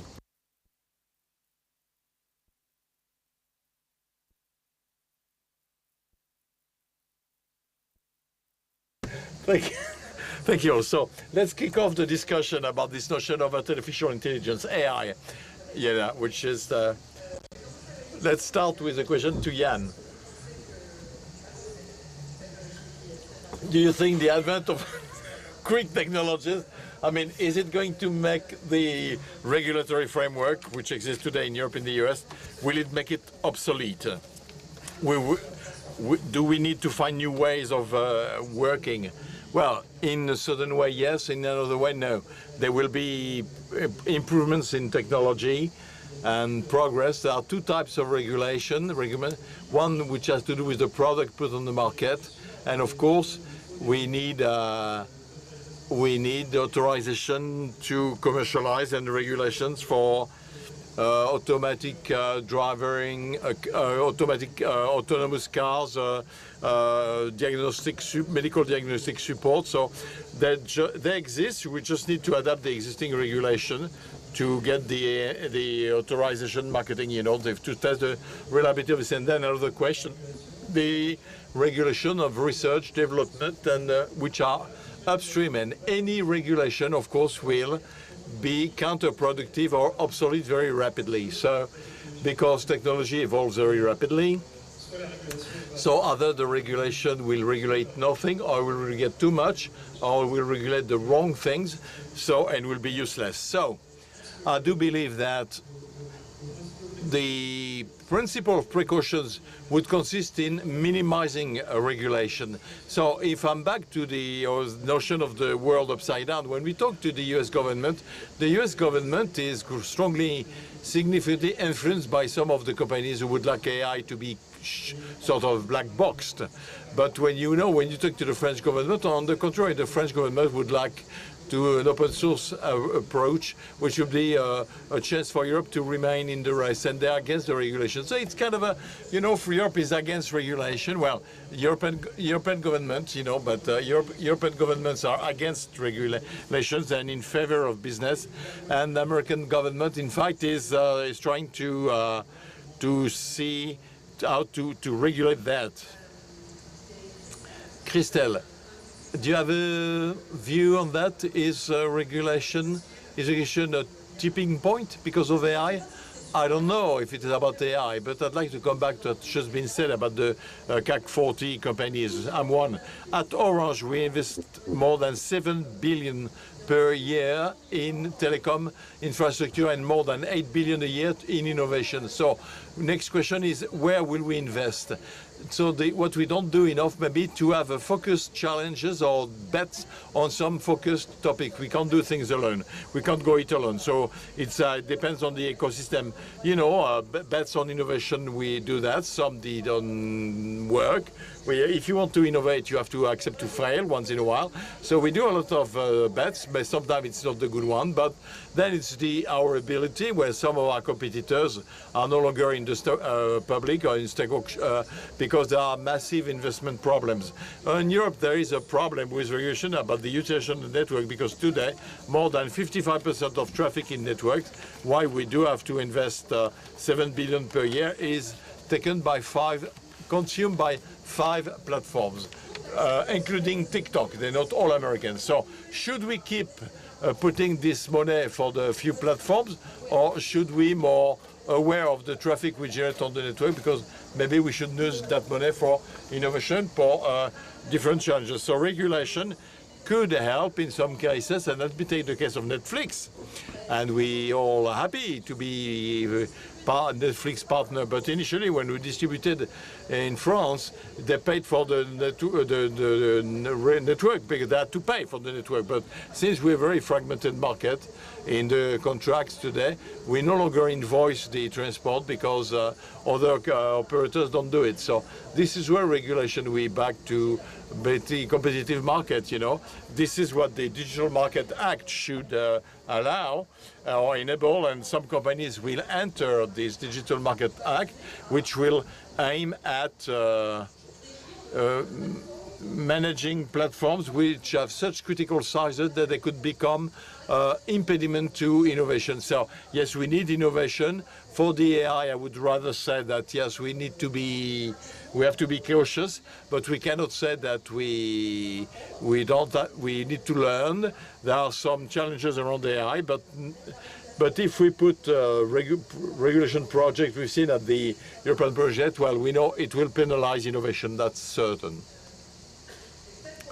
No, reverse the question. Now, let's reverse the question. We talked, the panel, Philippe, about the fact that regulation has a cost for a company like Mirakl. Because, you got jobs which are not doing very value-added jobs. So what's the daily life of regulation in your business? Well, first, you have to know that new regulations crop up every year. Every year, we've got the LGBT, DSA, DMA, you name it, we've got the AI Act, the AI Act, and so on and so forth. Every year.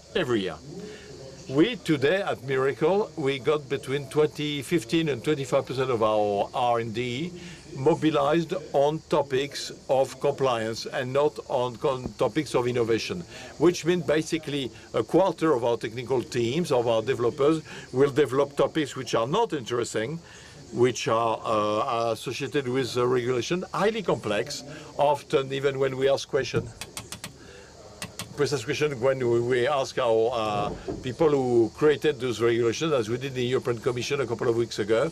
Well, they cannot provide the answer. It's so complicated, or complex, that even they don't understand it. So, you know, we can see that this complexity is damaging us. You know, it's damaging my I would rather have my technicians working into innovation rather than developing new regulations or adapting to regulations. Even okay, fair.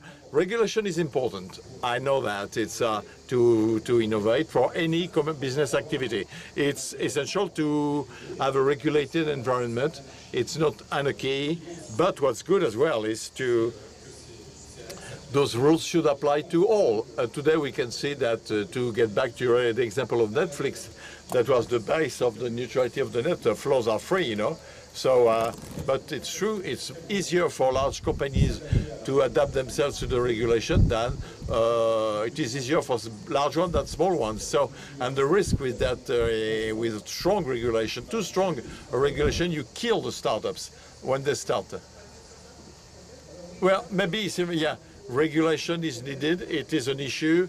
Don't go too far on AI. We could block everything. But there is a different approach, which is the labeling.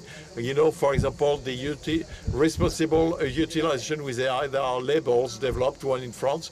We worked with Orange to positive AI with L'Oréal and Mirakl. We, you know, by pulling our best practices, not waiting for the regulators to tell us what we have to do, and even for us, you know, move on with what to do. And for companies who want to join the label, well, to be certified, you know. So I think we should not count only on the state. Companies do a lot, you know, they share what they do to recreate trust vis-à-vis consumers.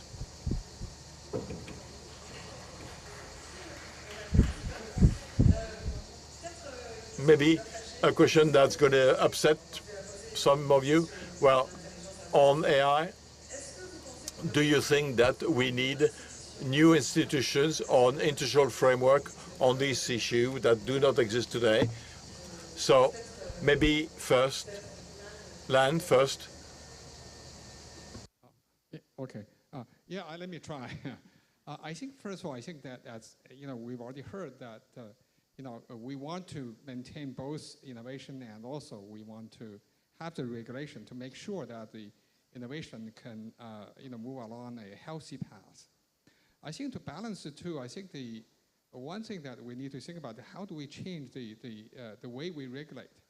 I think the traditional way of regulating an industry is that we actually have to develop a, you know, a set of sort of regulatory framework and, you know, doing the cost-benefit analysis and going through the political process and then make that into a law or, you know, whatever the principle. I think that technology, that kind of governance is no longer, you know, applicable here in the AI development. As Yann has already said, technology moves very fast. So what we call the so-called pacing problem. The technology moves very fast, the regulation moves very slow. So if you want to use the traditional way, then you're never going to catch it.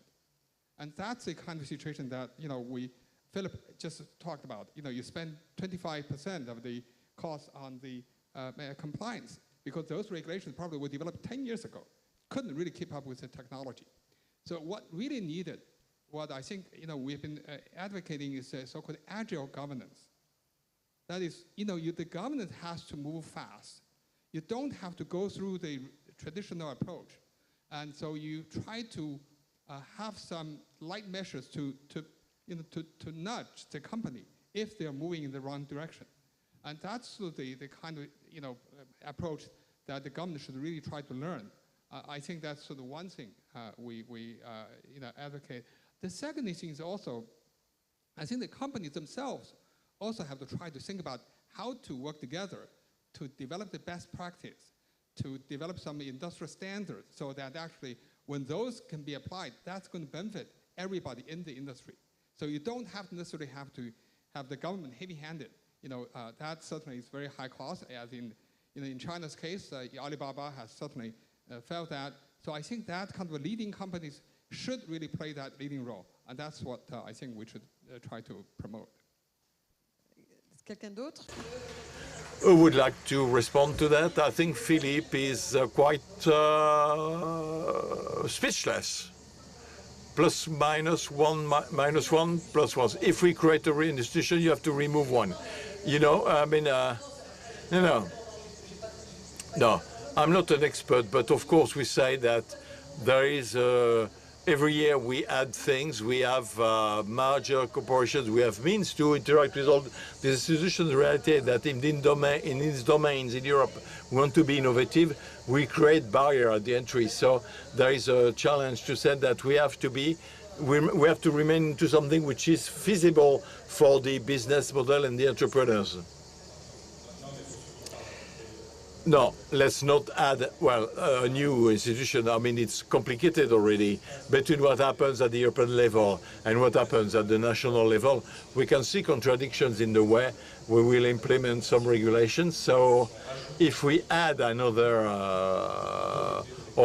regulation authority, they know how to be creative when it comes to regulation. So at least not on evolution of regulation, they know how to do it. So we would rather be peaceful. So what do you think? Because you are the heart of the reactor. There's been requests from creation of supranational entities, but the motivation came from the idea that the AI is intrinsically dangerous for mankind. So those people who think that a super smart AI will come soon, and there are risk of, you know, destroying mankind. So we need supranational entities. Those are the same people who ask for drastic regulations because of such danger. I don't believe in such dangers. I believe that they are easily can be easily mitigated. So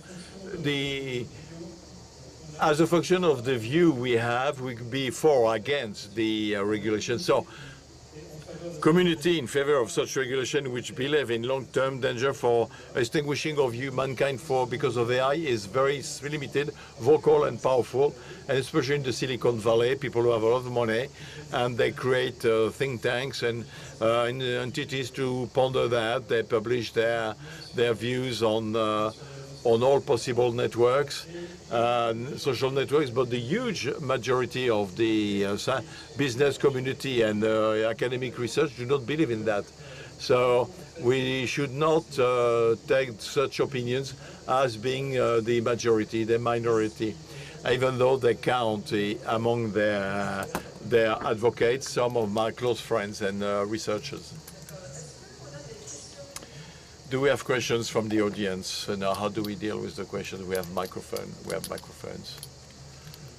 Hello.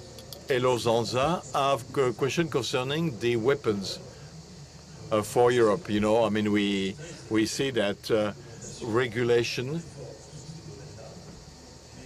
We're strong in regulation. What about the alternative solutions? We are far from proposing good solutions. So bearing in mind that you know, the capital is available, but is poorly routed. So is the battle already lost? Has the battle already been lost?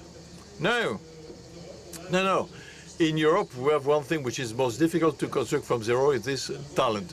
We got a great education system. We know in France, we know how to educate engineers, IT experts, mathematicians. Those are the basic methods for AI. So we have everything we need for that. Now, just to give you an example, the LLM, the meta system, which came in open source a few months ago, called LECUN, well, there are 14 authors, 11 of them are French and based in Paris. So 2 left to do a startup called Mistral.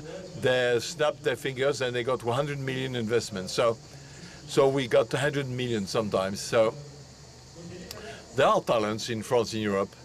And what we need is indeed access to money, people who could accept to take risk.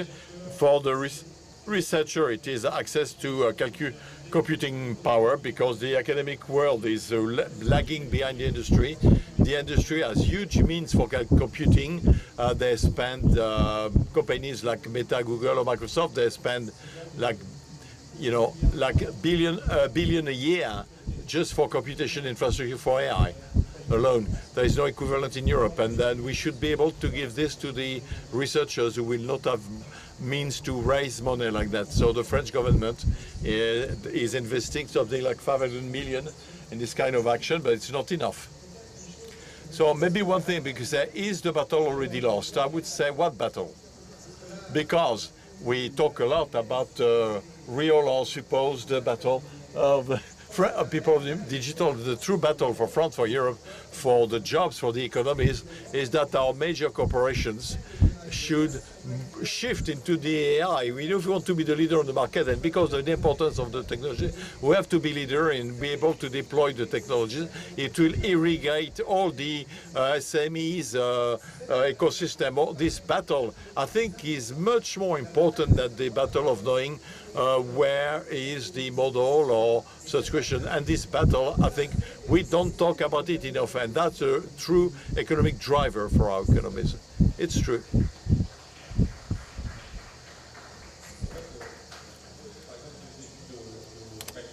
There was a McKinsey study on generative AI, and that the economic potential between 17 and 25,000 billion US dollar. And I think Europe cannot ignore it. So, and of course, Mistral is a great example. I know the topic of Mistral was financed by business angels and by an investment fund, but not by companies we talked about earlier on. Time for another question, possibly? No microphone? Yes. Hello. Goélanger, technical director for an AI startup. So, I'm here. I'd like you to develop your vision on the opening of AI. You justified it for the intelligence model, but can you develop about the two other aspects of AI, which is data and the storage and infrastructures, which are concentrated around the GAFAM, and which is where it is more complicated to open and to think about the role of Europe. Well, Europe and France specifically should have startups, and the academic world should have also computation power. The government, the US government has done that. France is slightly ahead with the Jean Z computer, which has been partly financed by Meta and Facebook at the time. So it is important. So, and also for the startups, because it calls for a lot of means, to run such models. Now, if we go into history where models, the basic model will be open source, they do cost a lot of money to adjust them and to do specific application on the top of that. It is less expensive in calculation. So I think it's a good means to escape the cost, the major computation cost. And for data, what's complicated is for the time being, the only country in the world which is a paradise for machine learning is Japan. If you train a model with public data, we won't sue you for copyrights. So in the US, for the time being, in Europe, it's still floating, but in the US, everybody is suing everybody else. People who add content are suing those who are running models by saying, you cannot use our data, they're public, and then several platforms which used to be public, now they are public data, they shut it down, like Twitter, Edit, or others. So it will make things more complicated to run the big models. And there is some kind of a void in terms of regulation that will need to be solved rapidly instead of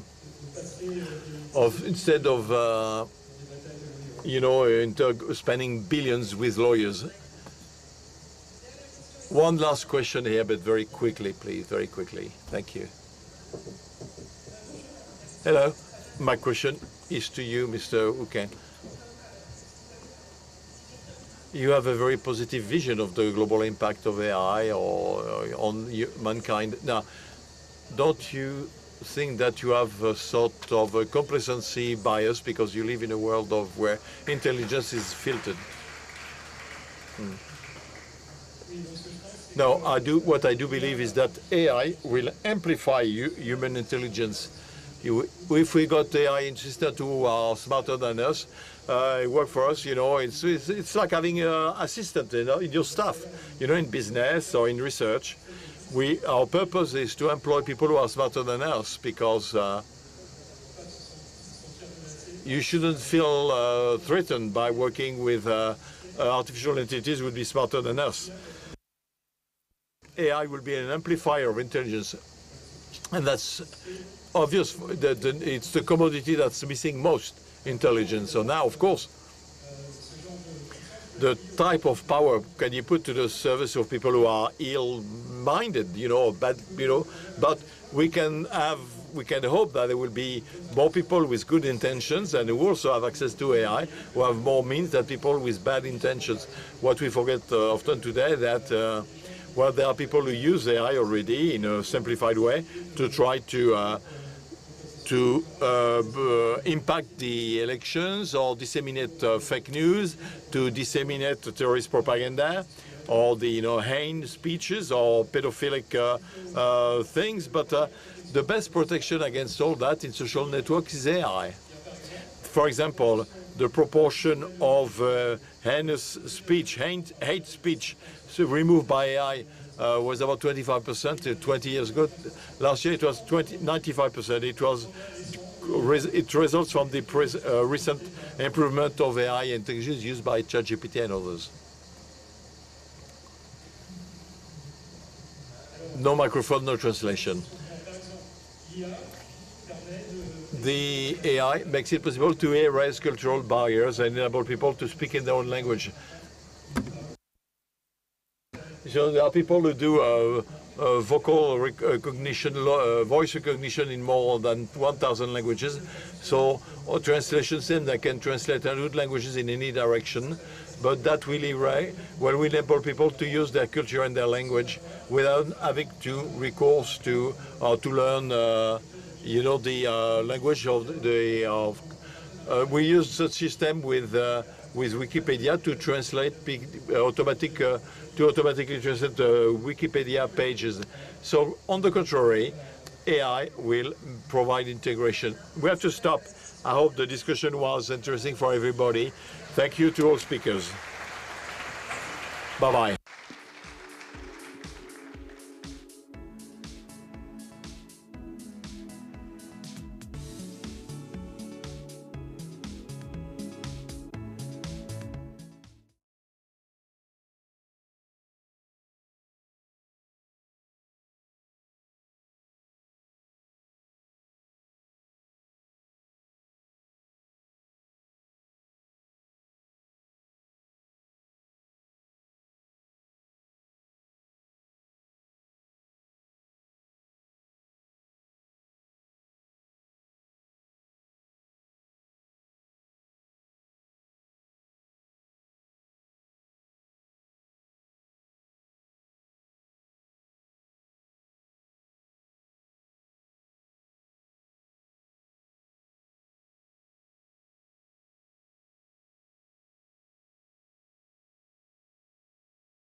Thank you for being with us. I know that it's the end of the day, that it's hot, etc., etc.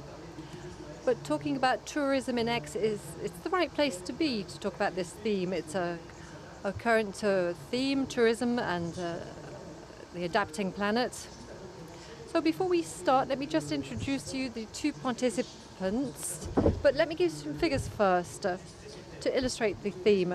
Tourism, it's 7% of GDP in France, 250 billion in terms of turnover, but 250 billion jobs across the world. That's the positive side of things. But then we can look at things differently. In France, it's 7% of the GDP and between 10 and 14% of greenhouse gas emissions. So there are other problems. And everywhere in the world, it uses resources, water. A tourist consumes twice as much water as a local. Pollution is another problem in the Caribbean, on cruises.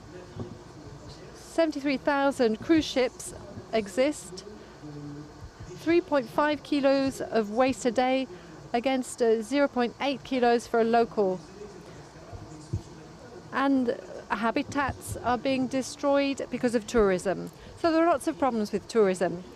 COVID kind of halted tourism for a while, but today the figures are even higher than they were before COVID.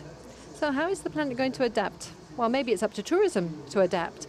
And I've got two people with me who are experts on the subject. Pascal Savary, who's the president of Atrium. It's a management company specialized in funds. It has 4 billion WIP. It works with Center Parc, Pierre et Vacances, Mama Shelter, and it has investments in Club Med. Then we have Jean-Pierre Nadir, who founded and directed Ici Voyage. He sold it, and now he has Fair Move for ethical travel. Yes, ethical travel. And the mission, the assignment, is to develop responsible tourism by reconciling the interests of the planet and the interests of tourists. My name is Christel. I'm president of an association called Reporters of Hope. Now, of course, with a theme like hope, it's important to be here. I'm going to ask Pascal Savary something to start. Center parks have lots of swimming pools that are heated. How do you adapt with this kind of problem? How can we lower impacts when you are at center parks? Let me just add to what you've said first and give you some figures, some more positive figures about this tourist industry. So you were citing 7%. I think it's 10% of GDP in France and 10% of GDP in Europe. What I'm going to talk to you about is tourism in Europe. We are the first world market in Europe with 50% market share. In other words, out of 1.5 billion tourists in the world, 750 million are in Europe. We're in France, and the first destination with 90 million foreign tourists. And I differentiate excursionists. We have 200 million a year in France, those who go through France without stopping. Foreign tourists are those who spend at least one night in France. So we have 90 million. So 80% of them are European. The others emit a lot of greenhouse gas emissions. So 7 billion in terms of GDPs. Oh, sorry, 57 billion, and we emit 48 billion abroad. In other words, that's 14 billion more a year. So we're not good. We're not good in this field. So if we were good, it wouldn't be 14 billion surplus. It would be 30 billion surplus in France. And how can we adapt things? Yes, I'm getting there. I'm getting there. He's impatient, but I want to give you some ingredients that are important. We're talking about 2.5 billion jobs in France. And let me give you an example. You said that we were the shareholders of Pierre et Vacances and Center Parcs. The last Center Parcs that we opened in Langue de Gascogne, near Marmande, well, it took us 10 years to open it, first of all. we created 450 direct jobs, 150 indirect jobs. 70% of those jobs were people who were on minimum wages before. And when we talk about integration, when we talk about training, and I will cite my friend Gérard Périsson, who left us a few months ago, he said it's not about social development in small steps, it's about taking big steps for helping people to socially develop. So this is important because France, and I'll come back to your question very quickly, we really need to focus on training when it comes to services. We've always confused services and being a server. When you buy a cottage or you're in a hotel room, when you're in the hospitality business, you buy a service, and that's very important. 90 billion tourists come to France. We're media above all. People come and see us, and they want to see the spirit of France when they come and see us. So we need to be hospitable. We need to offer them a real service and a customer satisfaction. So yes, we're adapting. Obviously, we're adapting. Just give me 30 seconds more. Let me go back to Center Parcs. That's our ambition for Center Parcs. We've got 29 Center Parcs in Europe, from Denmark to France. And of course, you've got the Aquamundo, the big swimming pool that we have. And as I was explaining at lunchtime, it's heated to 29 degrees. We've brought it down to 27. And our relationship with customers was more difficult. So obviously we need education, we need to explain why we do things. We have to work on water recycling, that's important too. This means that we need to reinvest in all of the technical systems between now and 2030. We need to invest an awful lot of money, and that's a huge challenge. And all tour operators, the whole of the tourist industry, in the next 5-6 years, it's going to have to work on a transformation policy, an environmental policy, and a social policy, but there are major challenges for this. Jean-Pierre Nadir, there's a sentence that I'd like to cite. The idea that tourism is the solution rather than the problem. Can you explain that? Well, first of all, let me congratulate everybody who's here. They've stayed. It's almost about 15 of us, so it's like being a part of the same family. So today, if we look back, and of course I agree what Pascal said in many ways, today tourism is a sector that's very much decried. It's a sector that for many years was about listening, sharing, brought together good people, made peoples come together, and now we've got shitty people who are polluting the planet, or at least that's the reputation. So the sector is finding it difficult to find the right kind of solutions. So I've thought about this fundamental question. Should we stop tourism in order to save humanity? Because if it was just about stopping tourism, you know, some people say that if we stop aeroplanes, we would save the planet. Well, if that was the case, then let's do it. You know, it's like saying stop smoking and then you don't die of cancer. But unfortunately, there's no easy solution. There's no simple solution. So it's a heresy to say that we just need to stop people using aeroplanes. Today, we've managed to make people believe that aeroplanes are objects of pleasure for rich people who go and have a fun time abroad, and with their money, they pollute all of these poor populations who have no choice, who don't have any solutions. In fact, aeroplanes, it's about freight, medications being transported, tooling machines being transported, industrial systems being transported. It's about business, people who move around. Of course, 50%, there are 50% more people who don't travel. And then we're talking about people who go home. So it's 1/3 of the air traffic. These are people who come from somewhere and they're going back home. So multiculturalism is a piece of luck for the world. It's important to be able to circulate. So there's the fourth dimension, which is the tourist side of things. We've got to understand that aeroplanes are a necessity. It's 2.8% of the problem in terms of carbon emissions. We know this. So it's less than digital technologies, and we have to find solutions, obviously. But what I'm interested in is not to have this message explain that hydrogen will be the solution, that we're going to have hybrid airplanes or electric planes. Yes, in 2030, there will be electric planes that will be able to cover 1,000 kilometers. In 2050, you will have hydrogen airplanes, and maybe we will have developed more biofuels then. But how do we go about things for 2030? That's the question. There's the IPCC report. We want minus 50% by 2030. So how do we adapt? Well, the first thing is we can be more sober. We explain to people, instead of taking 2 flights a year for their holidays, just take 1 flight and stay for 2 weeks rather than 1 week. It means more distribution locally. So it's quite easy. It's something that would work arithmetically. We can get rid of flights that are not good, like low-cost flights, Limoges, Edinburgh, financed by the region at 29 euros.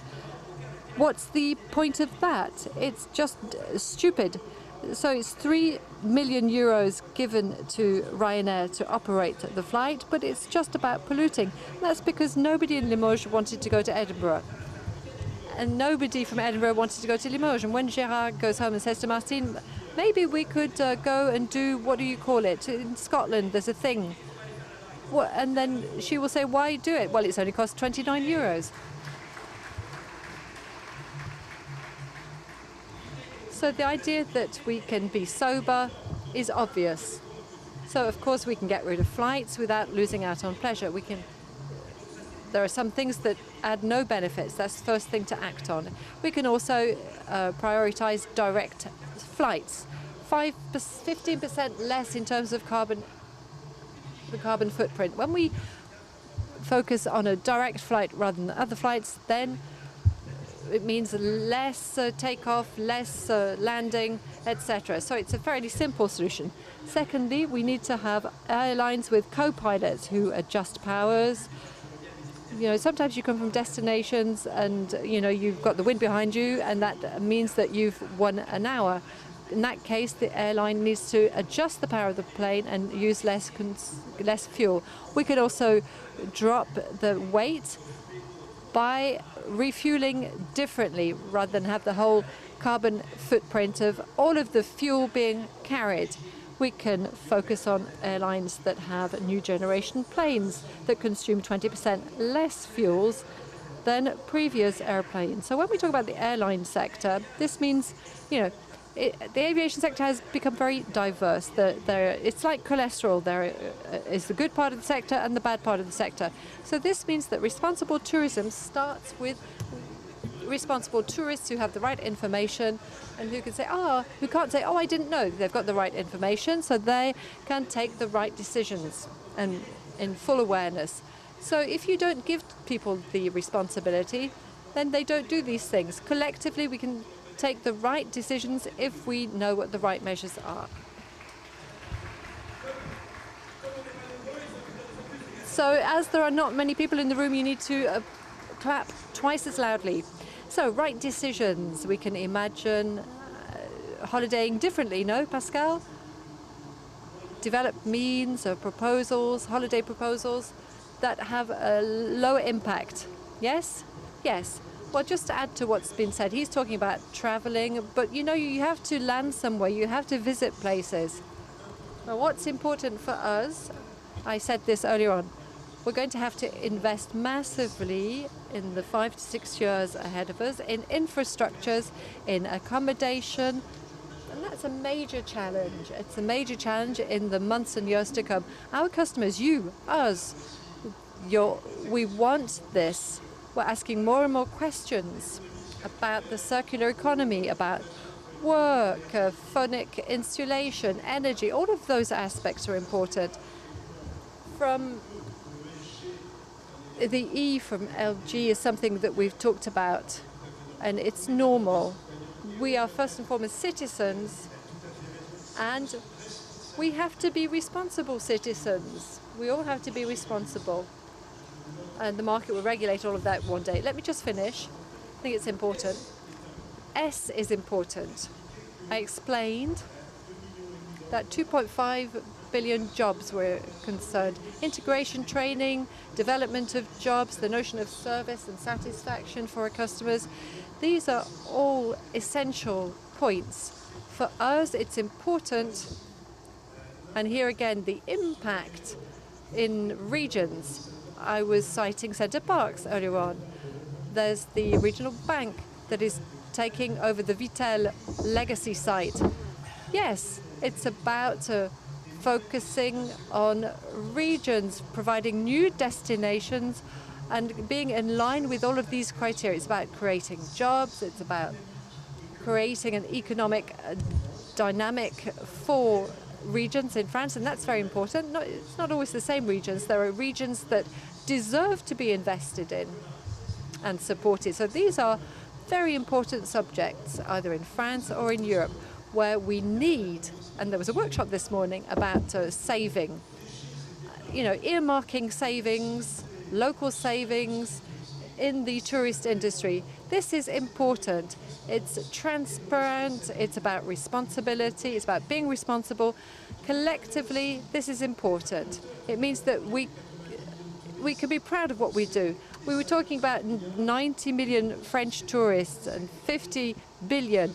It's important to make 75, 95 billion with these same tourists. It creates wealth, and we can only invest in transformation, in energy transformation, if we have growth.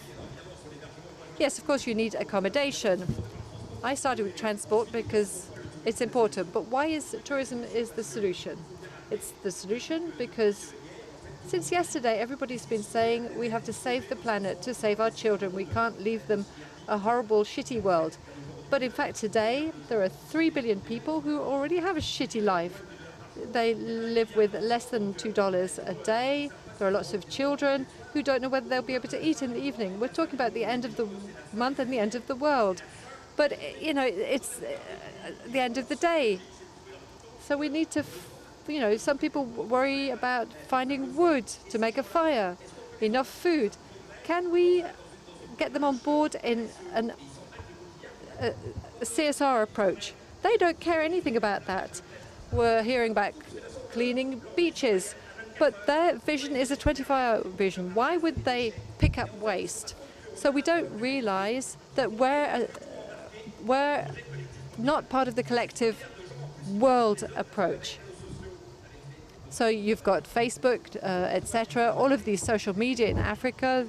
They have jacuzzis and great cars, and other people are tightening their belts. So it's not a peaceful world. And tourism has to be the variable where we can calm things down by creating jobs, because what was said is very true about jobs. But there are countries that whose GDP is, for whom tourism makes up 70% of their GDP. So yesterday we had the president of Senegal. 33% of the GDP in Senegal comes from Western Union. What is Western Union? We're talking about people who swam across to go and work in France, who then go on their bikes and work for Uber.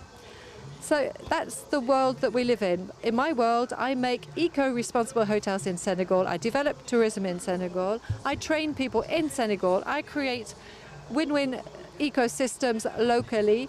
I don't take across things that serve no purpose. I localize production. I make sure that the prices are the prices that are the right prices for Senegalese. I get rid of beef because people don't eat beef in Mauritius. I give them a taste of elsewhere. And so I create a win-win model. And as Pascal said, tourism has a virtue.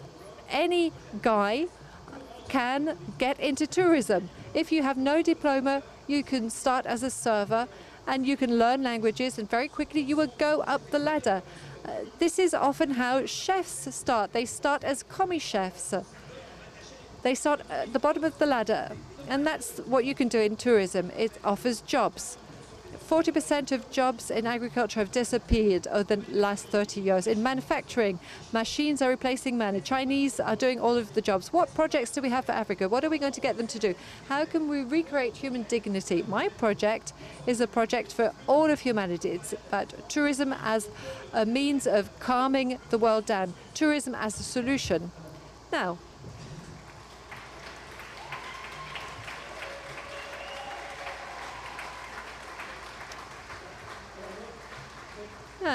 when I hear this, and I have a conclusion, there's Odia who says, so there are left-wing politicians, but there are flying fish who are not representative of their kind. Are you representative of your kind?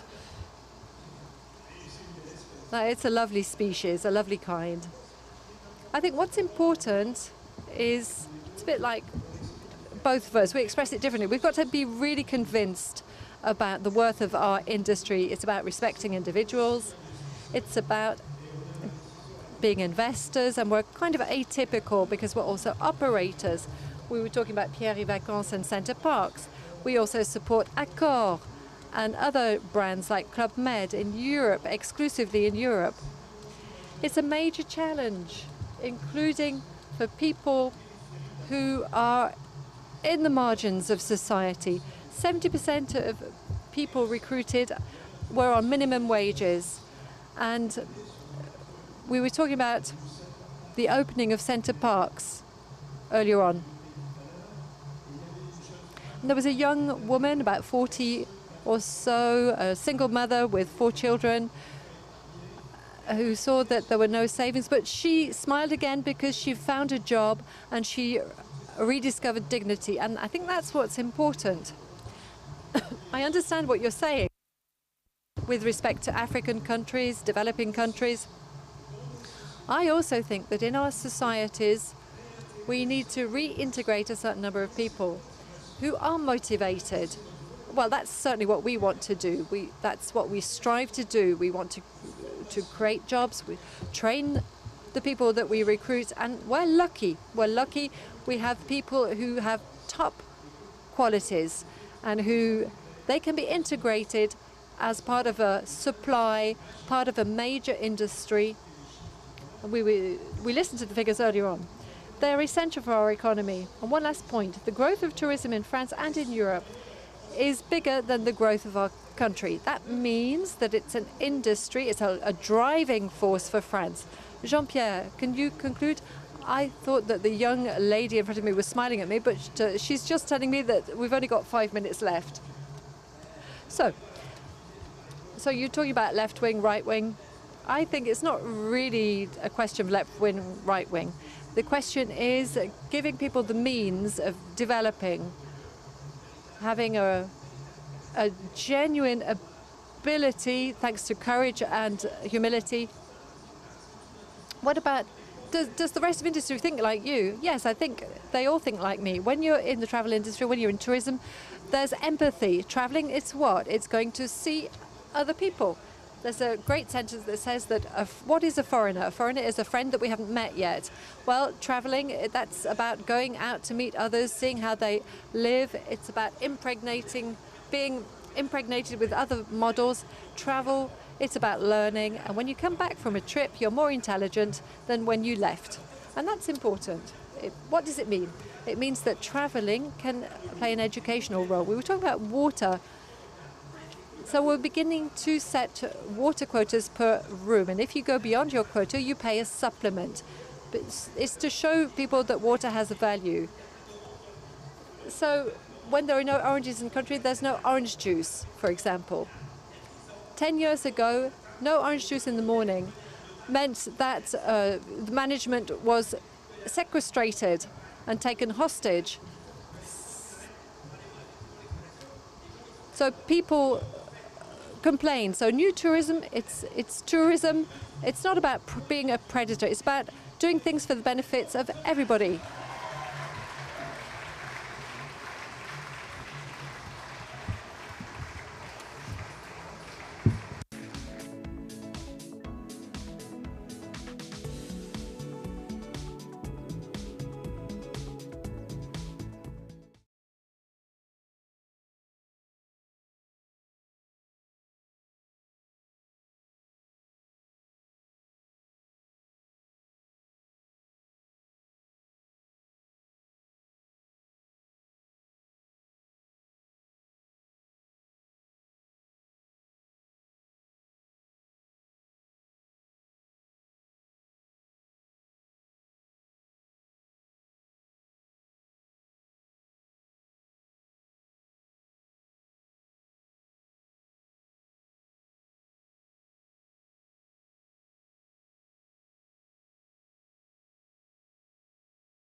Good afternoon. Thank you for your presence. Always great to be in Aix with you and to see you attentive. Sophie Fesch, I'm a journalist at Le Monde, and I replace off the cuff my colleague Bruna Basili, who was supposed to facilitate this session. She's a journalist at the Journal du Dimanche. She attended the Rencontres for years, but you know that the Journal du Dimanche editing staff is on strike and conflict with the possibility of a new chief editor, so Rona is not here tonight. But anyway, with no further ado, let's look at the initial consequences of inflation. And to talk about it tonight, there is quite a remarkable panel. Éric Monnet, representative of the Cercle des Économistes, one of the best specialists of central banks. I recommend his books, The Providence Bank, to how to democratize central banks and economic policy. First time that Éric Monnet takes part in this Rencontre du Cercle. And then for the discussion, we'll be listening to Massimo Giorno, who is European Director of the McKinsey practice. The Director of Financial of LVMH, Sarah Wabian, who is sociologist, and who is the General Director of the CREDOC. And if you know she has very fine analysis on the idea of a commission. And Lukasz Art, who comes from Poland, and who's worked in the central bank on monetary policy advisor, and he teaches at the University of Warsaw. Also, so with no further ado, I'll let Éric introduce the issue. Éric. Short introduction of this notion of inflation, which came much to a surprise to analysts and economists and many people, individuals in charge of macroeconomic policies, including in central banks, which, according to the constitution of modern states, would target inflation, and they want to make sure that prices remain stable in our own economies. A few years ago, 2-3 years ago, the question was more to try to get a bit more inflation in the Eurozone, which was then inflation came back, and nobody thought about it, and then it did destabilize the economy and create situation difficult for our citizens and fellow citizens, and led to many questions. In history, all inflation episodes were always difficult to manage from a political viewpoint. Why is a source of destabilization? Before the roundtable, I was thinking about what Alan Greenspan said. He was the head of the central bank, Fed. He said, "What's the good inflation rate? 2, 3, 4?" He said, "Well, the proper inflation rate is the one that will not destabilize society." Well, it's not exactly an accurate figure, but in fact, inflation will trigger social phenomena and also political phenomena. So what do we mean? Well, you know, the question of it creates inequalities. So it also causes conflicts which may exist within businesses, which may exist within groups in society, but which could also exist between countries. We'll discuss it tonight because a large part of the problems we find in individuals, inequalities, conflicts as well. Well, people will argue about the cause of inflation, who should make the effort to lower inflation. Well, we see that at the international level, from one country to another, countries may blame the other for who caused the inflation, which country caused inflation, and who should bear the cost thereof. Now, why does inflation create inequalities? 3 reasons. First, based on incomes. If the incomes revenues income as much as inflation. For some people, it's not the case. Likewise for states, because when they take taxes, and also problem of consumption for the same income, depending on what you consume. Likewise, for a household and companies, consequences will be different. Another point we might come back to is the question of debt. If you have a high debt, and depending on the currency, the consequences of inflation will be different. And again, we're back to these issues of for the individuals, for the businesses, and for the states. And what we'll do in this panel is try to debate, discuss the three levels, thinking about the initial consequences and the national consequences of inflation. Thank you. Massimo Giordano, because of your function at McKinsey, you have a European vision. So how do you see the consequences of inflation? Where does it hurt most? Thank you. Speak a bit French because I'm Torino. Everybody speaks French, but it's better if I switch to English. Thank you very much for your time today. So to your question, look, most of us, most of the executives have been working in the last 15, 20 years in absence of inflation or with very limited inflation, or maybe in some countries, if you are a global multinational, but with very limited. Then in the last 2 years, as he was saying, inflation arrives, and by the way, it arrives not alone, because it arrives, starts end of 21, then it arrives with a war, it arrives with principal recessions, it arrives with big issues, supply chain, that were the consequence of COVID. So it's a shock in the market. As any shock in the market, I mean, we've been on a trend of long-term amplification of inequalities in Europe and in the US, in general in the world. Inequalities among the workers and inequalities among companies. So with companies doing extremely well and other companies doing less, and the same for workers. And the inflation, the immediate shock in the market has been to amplify those inequalities. It has had a huge impact on workers, with a group of workers, average workers, heavily penalized, and a small group super talented, super researched in certain niches, on the contrary, really benefiting from the mega switch. I'm sure we will hear about this, how these things are evolving. For companies, it has been similar. Some companies have been really suffering, in the short term at least, depending a lot on the sector they were. Take some sectors like retail. Many retailers have been in big difficulty because squeezed between the suppliers and the end customers. Take many sectors, all these sectors that were very heavy on energy, at least for a certain period, they've been really, really suffering. And other sectors, in parallel, have been less impacted. Also, depending on the size and the possibility, also your financial muscles. Take also the banking sector. We had a number of banks who've been doing extremely well through inflation, able to reprice their assets and progressively reprice their liabilities. But then some maybe startups or small banks that had liquidity issues that basically failed. We have a number of startups or scale-up, as we want to call them, that were growing like hell, and they were stopped by the crisis of liquidity. But this is in the short term.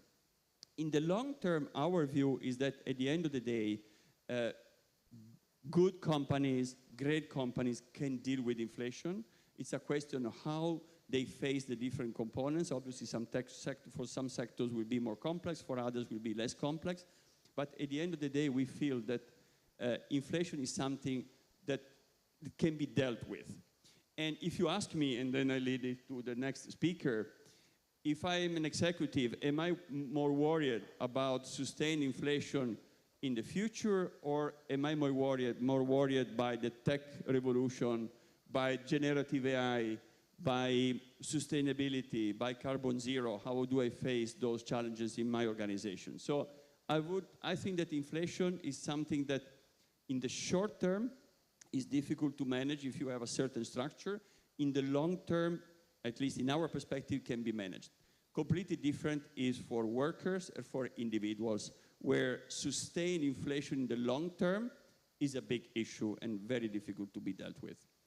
I leave the word to Sophie. Thank you very much. Jean-Jacques Guilloni, vous êtes un peu un ovni dans cette... Jean-Jacques Guilloni, you're a bit of a UFO. Inflation at VLMH.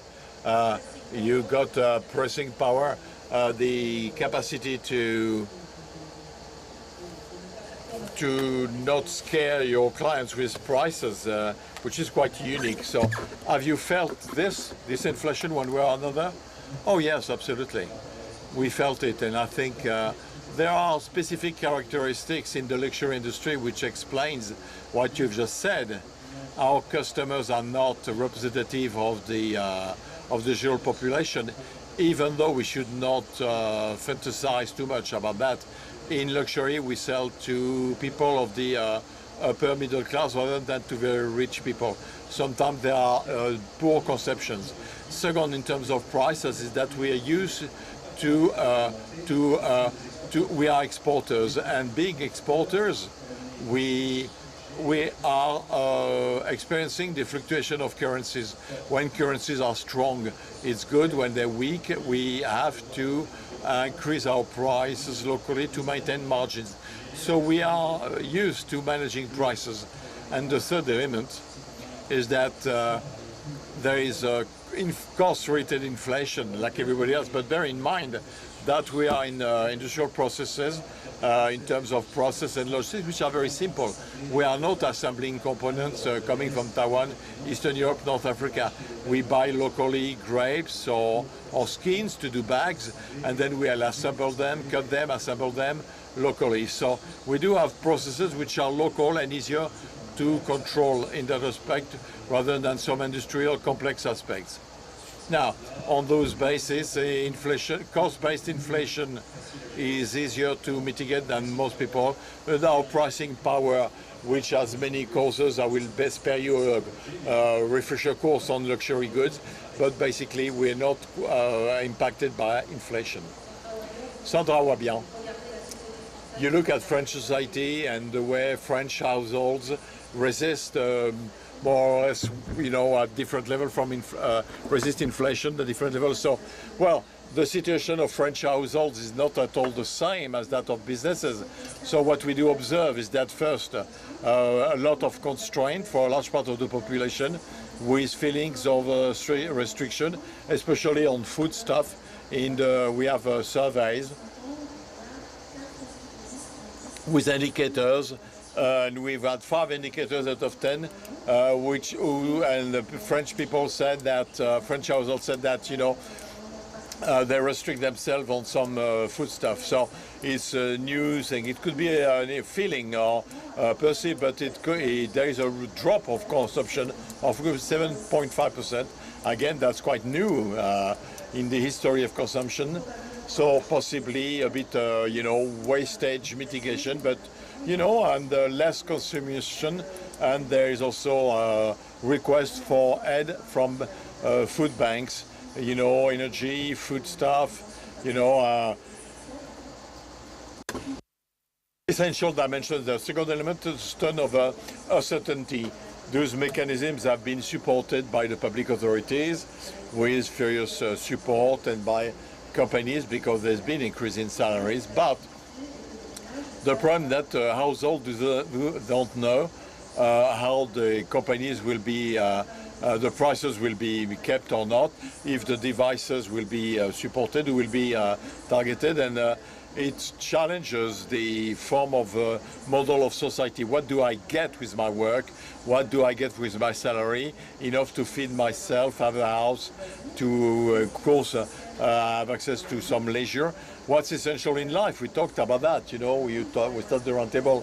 Leisure, we see that there are some behaviors where we will limit ourselves on a daily basis to preserve some exceptional moments, which, so several arbitrations that need to change and different look at society, because today, for example, one French person out of 2 is worried about the risk of shortage, you know, that was something that's new. They question the society model, you know, and so their own daily lives, there are impact, you know, and more general impact on the role of the various players. Social justice as well. Who takes his or her share, and what is the share of businesses, and what about the public authorities with the feeling from the household that to have little margin for maneuver or little leeway. Luca, Art, Could you remind us what is the inflation rate in Poland, because it's higher than in France, and tell us how the Polish society is resisting and adapting itself? Thank you for the invitation for this conference. I would rather speak English, if you don't mind, because I will switch to English. I can speak also in Polish if you wish, but it's more practical for all of us for me to speak in English. So thank you for your question. Yes, we have inflation, and inflation is a global phenomenon, definitely. But of course, we have huge differences also within Europe. For instance, right now in Poland, inflation in June is 11.5. As far as I know, in France is approximately 6%. So you see the difference. And also in Poland, we had high inflation even before COVID-19 pandemics. In February 2020, inflation in Poland was 4.7. In the Eurozone, it was 1.2. So we have huge difference among countries also inside Europe. And also what is important that, as we economists know, what is crucial for dynamics of prices, these are people inflation expectations. So if people believe that inflation is to be back to the target of the central bank, well, the situation is not so complicated. But the problem we have in many countries in Europe, including Poland, is that people do not believe that inflation is to come back to the target. For instance, in Poland, we have every month huge studies of inflation expectations of consumers, and they do not believe that inflation is to be back to the target. A couple of points I would like to make referring to your question. First, I would like to put emphasis on the fact that inflation is extremely painful for poorer parts of the society. It's extremely painful for people spending all of their income for consumption. If you are rich, you do not spend the whole of your income on consumption. And if you are rich, you have access to various ways of protecting yourself from inflation. You can invest in asset markets, buy real estate, etc. So it's clear that inflation, high inflation, is strongly contributing to raising inequalities, income inequalities, and income inequalities, we all know, also have very strong political consequences. Very strong political consequences. The last point I would like to make at this very beginning of my speaking in this panel is that inflation is rising the general level of uncertainty in the economy. So we had COVID-19, already COVID-19 pandemics raised the uncertainty in the various economies. We have war in the Ukraine. We have various geopolitical tensions all over the world. They are raising uncertainty in the socio-economic system. But inflation also is raising uncertainty. With high inflation, with high uncertainty, it is difficult for companies to plan investments. It is difficult for consumers to plan consumptions. And one point at the very end I would like to make, also, we have studies, empirical studies in economics clearly showing that high inflation, which creates high uncertainty, even can lower fertility rates, and these results are quite statistically significant. Thank you very much.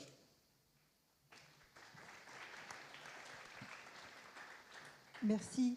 Lucas Hart et Sandra Wabian ont insisté sur l'effet de l'inflation sur les... Insisted on the effect of inflation on inequalities. Now, how does it translate among businesses? Massimo, how do you see this? Are there higher inequalities between small businesses and large businesses, between some countries and others? what seems to be to you most striking? And mostly we heard about a new phenomenon which we talk about profitflation or greedflation. Some companies which have an ability to basically are proactive in price rises, I mean, do we see this in Europe?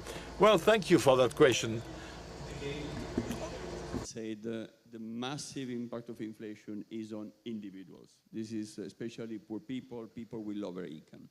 If you look at enterprises, as I was saying before, you can see an immediate shock on most of them, some less impacted, some very impacted. Then if you go a little bit more granular, clearly the companies and the enterprises that have more financial resources, more capabilities, etc., can really react, even if they are in sectors that are not at best for inflation, but they can react and they can really rethink their business model. I mean, usually you have to go through the chain of what you do, so you need to review how you do products. I mean, he was mentioning before how in much they do products. You need to review many companies are rebringing their suppliers from Asia to Europe. You can review this. You can review basically how your supply chain. You can review your talent market, and you can also review your pricing. I think it's just talking about repricing is a little bit difficult. Probably is always better to think about a new pact with your customer, a new relationship with your customer that is capable of staying with a different type of service. Just simply increasing prices is not always just the right recipe. But this is for organizations that are mature, have the financial muscles, and have also the managerial capabilities to face in a very structured way inflation. When you go to mid-size or small companies, things become more complex. And yes, you can always have the very agile organization, the very agile entrepreneur who is capable to quickly revisit the value chain. But you can also have situations where the small company is in difficulty and at the end has to close. So and there are statistical evidences that many of them have been facing this. If you take, for instance, the world of startups. The world of startups, and again, I'm very passionate about this. We had a lot of, finally in Europe, after many years, we've been investing in startups, and the amount of funds going to startups has increased over the last years. Last year, with the financial crisis that also is obviously strongly linked to inflation, we had -20, -30% of funding going to startups, and many of them were not able to sustain the new business model. This has been a big retrench. It is already restarting, because this is probably within the mid-small companies, the area that is more agile in rethinking themselves. But clearly, in my opinion, there is a gap between large organizations who can manage with this versus small organizations who, for them, some are very good, are very agile and can do it, but some are really hit by this. Regarding your question, look, there is no statistical evidence of what you're saying. Yes, there may be sectors that are benefiting, but look, in the long run, this is not the equation, because in the long run, there is nobody who can sustain, I would say, unfair profits. So, in my opinion, this can be a window of some months or maybe a year or whatever, what you're saying, profitflation. But honestly, I don't think, also as an executive, you need to be extremely careful that this is not a game to be played. So in the long run, investors, the society, employees, etc., are looking at you. So I think this is not an equation that, and by the way, is not sustainable in the long run. Yes, there may be windows of this, but there are also windows of very severe penalizations of companies. So in a way, it can compensate. Jean-Jacques Guilloni, justement, vous travaillez LVMH avec des fournisseurs. You work with suppliers who are SMEs. We talked about the roundtable. We talked about the manufacturers of perfume bottles. How did you help them in this inflation period, which was difficult for them? And do you consider yourself as a group that could take advantage of this profitflation or could accelerate inflation through the price increase because you have this price power? Let's come back to what Massimo said and on the way you asked the question. Did we did we help our suppliers? In many cases, we didn't have much of a choice. I mean, they said, you know, they imposed the price increase rises that were justified. But when you manufacture glass bottles, because of the price of energy in the cost, you know, that was a point of survival. So they imposed price increase, which we had to, you know, which we imposed then to our own clients, as I said initially, because we can do it. But it's not so much. We never felt that we wanted to help companies. We had companies for which it was vital to have a price increase. So we are in a chain of added values which is rather precise and very efficient. Well, there is a rapid impact, repercussion. Now, question is it an impact on all links of the chain, or does it block, and is there a player for some reason, competitive or strategic, cannot have this impact? And then it becomes very complicated. It wasn't the case for us. Do we take advantage of? Massimo referred to cases, greed inflation. Well, the term is inappropriate. Take one example, not too far from here. CMA CGM, there, no better example. At one stage, the price of the container went from 1,500 euros to 15,000 euros to go to Asia. I couldn't see CMA CGM not applying the global tariff. They did it, so they knew it wouldn't last. So what they did, they got a war treasure, you know, a war bounty, but now they use it for strategic purposes. And it's interesting, they know that it will not last. They expand in logistics, they do M&As. I'm not an expert in the domain, but, you know, we can see that this bonus, you know, was not there to last, and it made it possible to them to reinforce their strategic position. It's very opportunistic, but very smart. Not much to say to that, and there is no moral judgment to express in this situation. As far as we're concerned, well, we have a strong invitation of our benefits, our profits. We know, being aware of the way profits are made. It's not the price increase that explains the increase of our profits. It's mainly the global increase of the volume of sales. Prices are part of it, but it's a small aspect, but it compensates for cost increase. It is clearly the increase in demand which explains the increase in profits. Sandra Waban, we've seen that it's, well, we weren't used to these inflation phenomena. And with respect to company strategies, adapting to their customers, the changing the size of products, for example. So we heard shrinkflation.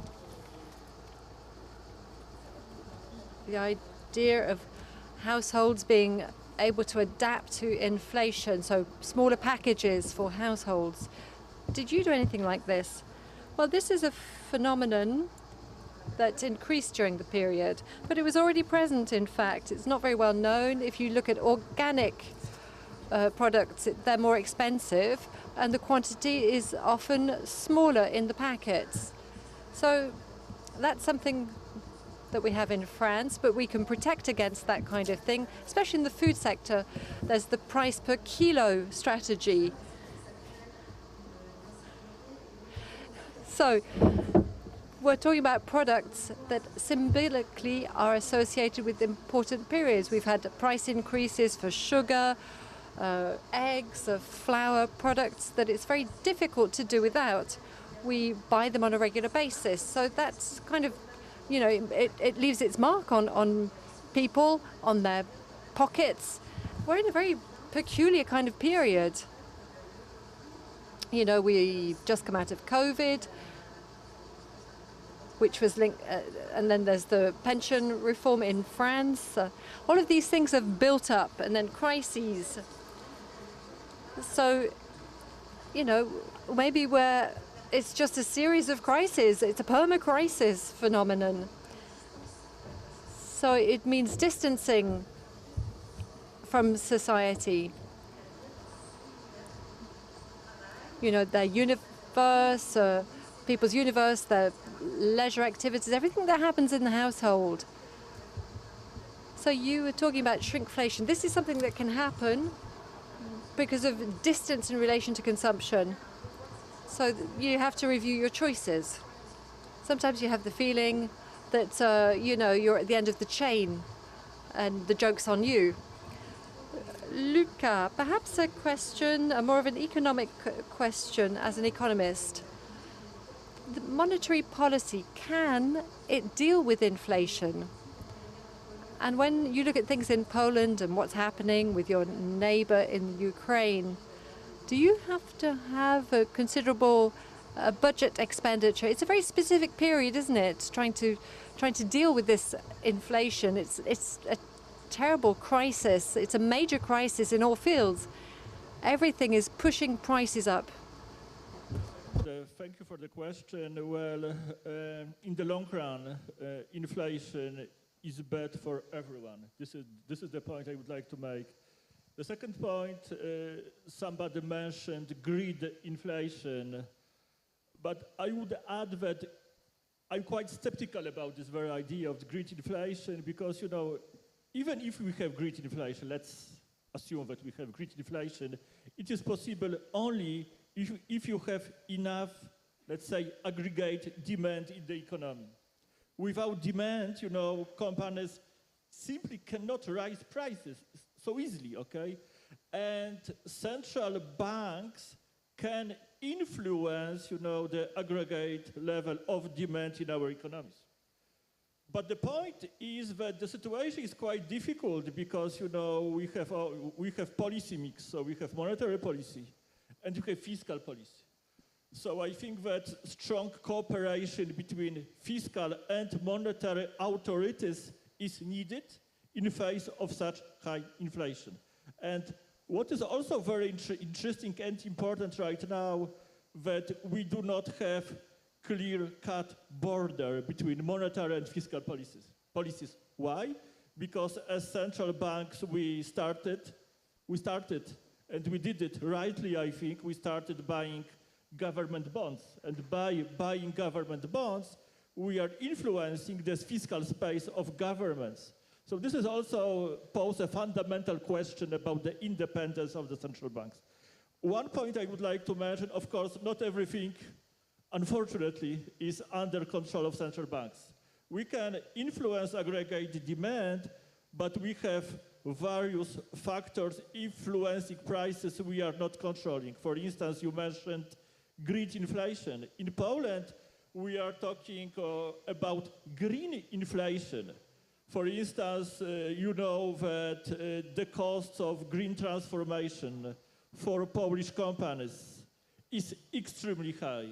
It's totally different situation than the one you have here in France, that you have nuclear production of electricity.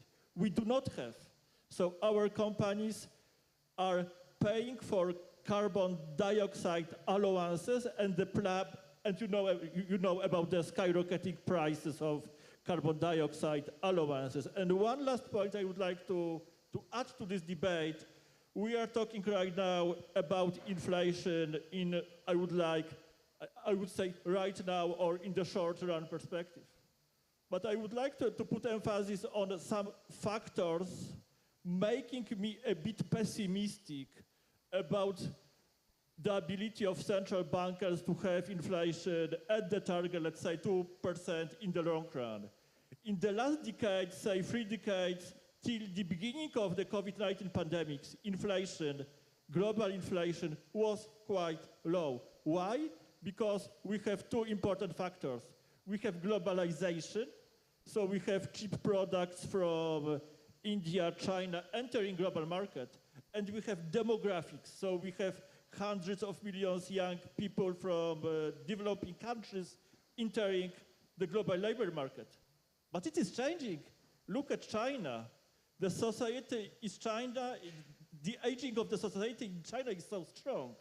And also, I'm not to tell you that, you know, globalization is to end. Definitely not, but we have, you know, various geopolitical tensions, China, Taiwan, Ukraine, etc. So I think that in the long run, we may face, you know, a huge and green transformation. So I think that it is not so easy in such circumstances to have inflation under control, and maybe we are to face higher inflation in the coming decade. I'm to finish, so that's why some economists, for instance, Olivier Blanchard, they are proposing, well, let's raise the inflation target of the central bank, for instance, from 2 to 4%, because we have climate change policies. So we should allow for higher prices of carbon-intensive products, for instance. So the situation, again, is quite complex. And in Poland, do you have some consequences on inflation of the war in Ukraine? Yes, you know, the cost of helping refugees from Ukraine coming to Poland is very, very high. We do not have, you know, refugee camps in Poland. This is, you know, I would like to repeat, we do not have refugee camps in Poland. We welcomed more than 1.5 million refugees in Poland from Ukraine. So the cost is very high.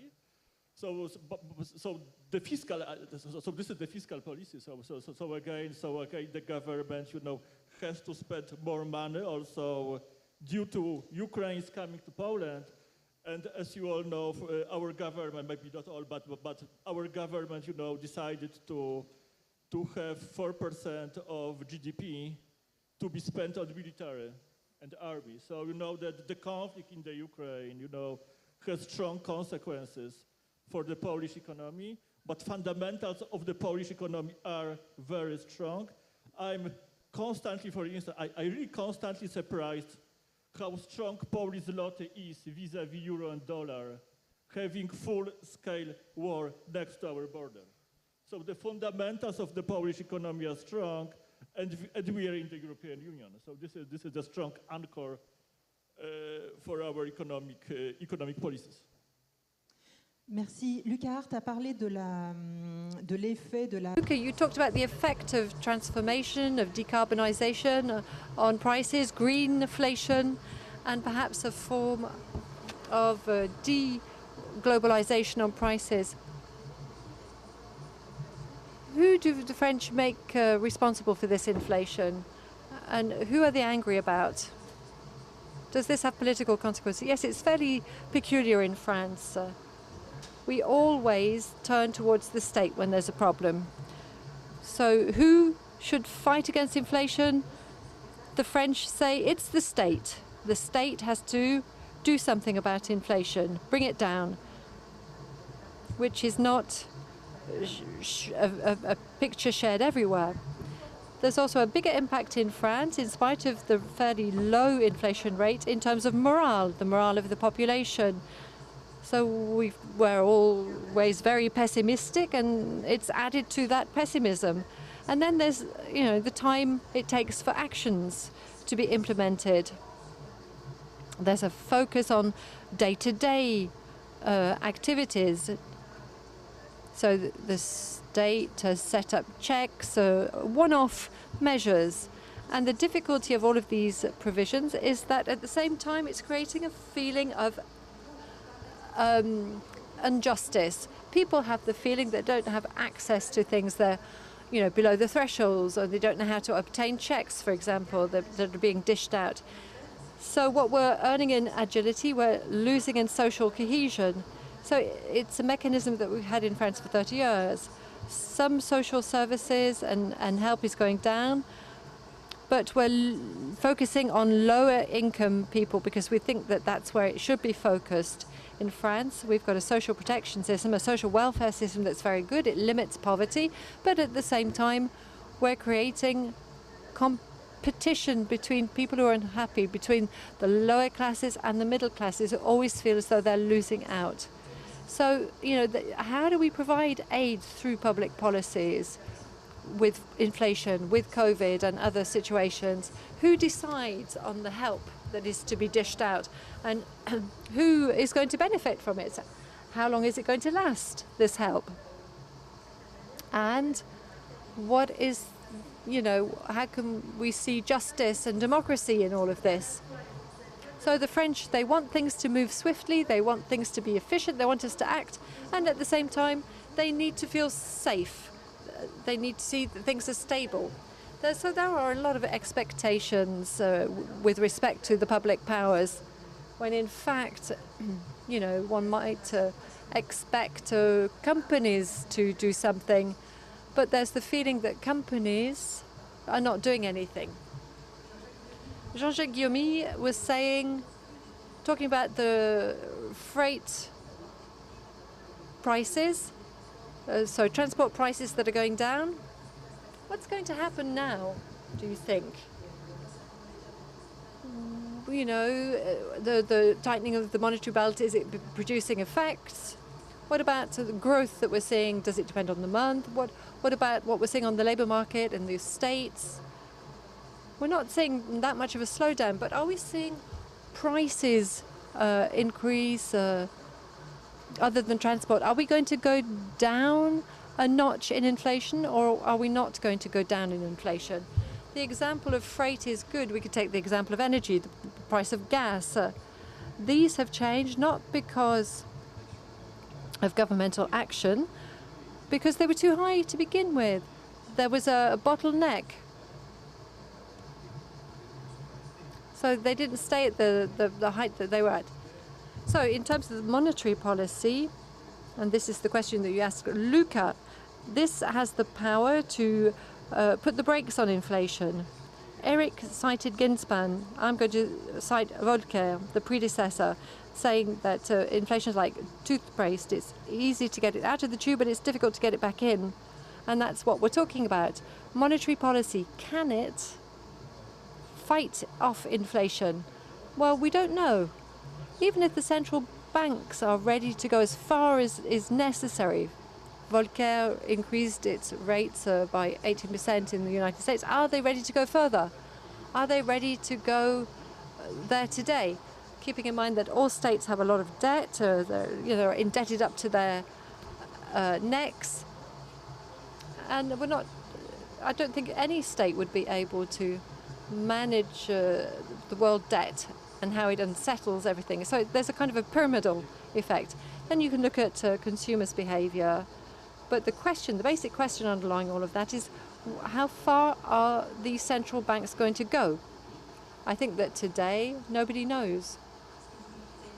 Do you fear this as the finance director? Do you fear that there will be an effect? When the job figures were good on Friday, the stock exchange prices went down. Are they expecting prices to go up again in the United States? Some analysts are saying, be careful of the share prices because of growth for the luxury sector. That can bring the prices down. It brings the stock exchange prices down. Yes, it has gone down a bit. But we're reasonably comfortable. So the CFO spends a lot of time talking about stock exchange movements. But, you know, we can't really tarry with that kind of thing. One might expect that today we look more at the rate of indebtedness of companies and worry about very indebted companies. We're seeing that there are more and more bankruptcies, but there's no tsunami, there's no general panic movement in terms of debt. It's true. We've got rates that are much higher than several months ago because they were at zero. Rates at 3% in terms of financing companies and cost of capital. It's not something that is, 3-4%. It's not really destabilizing.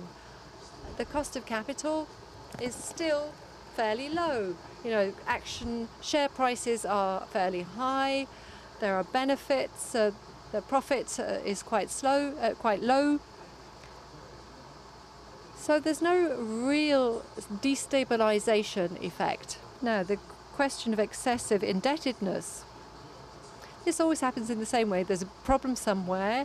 One of the players is too much indebted, and he takes everybody else with him.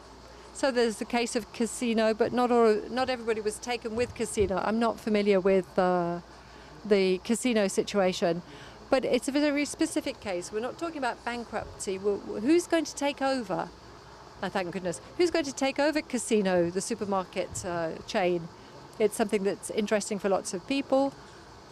So we don't know whether the company's survival is really being questioned. Maud, do you see any fields where prices might go down, where there are sectors that will draw inflation downwards or slow it down? So also because if you look at the history, very rarely after an inflation period, the prices have gone down, apart from specific sector like l'energy, where is a clear pass-through. We have, what is interesting, in my opinion, is looking forward, is what can we expect regarding prices and regarding inflation. We have just published a report around assets growth in the last years.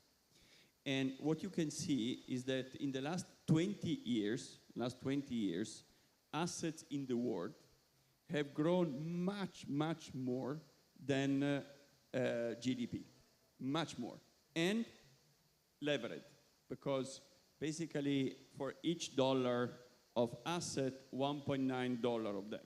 So we had, basically, we have had a society of assets with a productivity, constant productivity decrease of below 1%, which is a very unhealthy place. Now, if we look forward, now this paradigm has been put in question mark because inflation is hitting, obviously, interest rates, is putting some questions on the asset value, on the sustainability. Now, you can see 2 or 3 scenarios. One is we go back where we were, so we continue with very low inflation and back to asset value. By the way, with continuing inequalities, because this is amplifying inequalities. You can have a scenario which is the Japanese scenario, which is what happened in Japan in the 90s. Basically a big decrease in value of assets, which is a big problem for many people, again, hitting a lot people with poor assets.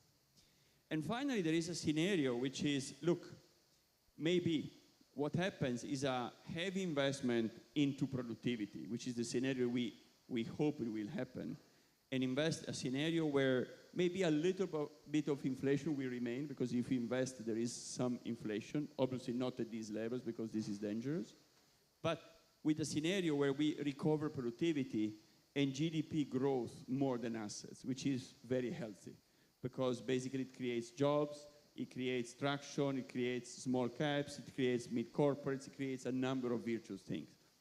And this will obviously have an impact on the entire society. So even if some prices, to go to your questions, are not going down, but then the society is able to catch up, which is the benefit of growing in GDP. So we really don't know where we will land, depends on a number of factors. But clearly, we've been, yes, many people like the last years, but the reality is that we lost a lot of productivity. We lost a lot of GDP, especially in US and Europe. So this has been really challenging. So the low interest rate environment, unfortunately in a way, has not been used enough to make the proper investments. I think in a way you can consider this a lost occasion, because we could have invested more in tech, we could have invested more in energy. The states could be helping more in energy. What you were saying, I totally agree. That for some companies, the green transition is a huge cost, but should be sustained, because somehow we need to do the green transition. So the question is, who is going to sustain it? So the point is, in my opinion, we come from an era with low interest rate that could have been a phenomenal occasion for heavy investments in the modernization of the society. Some companies, some states, some institutions have done it, some have not. So the question mark is what we're going to see in the next years. Merci. On peut quand même se poser des questions quand même sur. Yes, we need to wonder about the economic theory, where we always said we've got to reduce our deficit when we had this golden opportunity, as you say, to invest more. We've got a few minutes for questions. If you have any questions in the audience, I think there's a roving mic going around. If you have a question. No, it's a subject that's quite complicated. Yes, there's a lady here.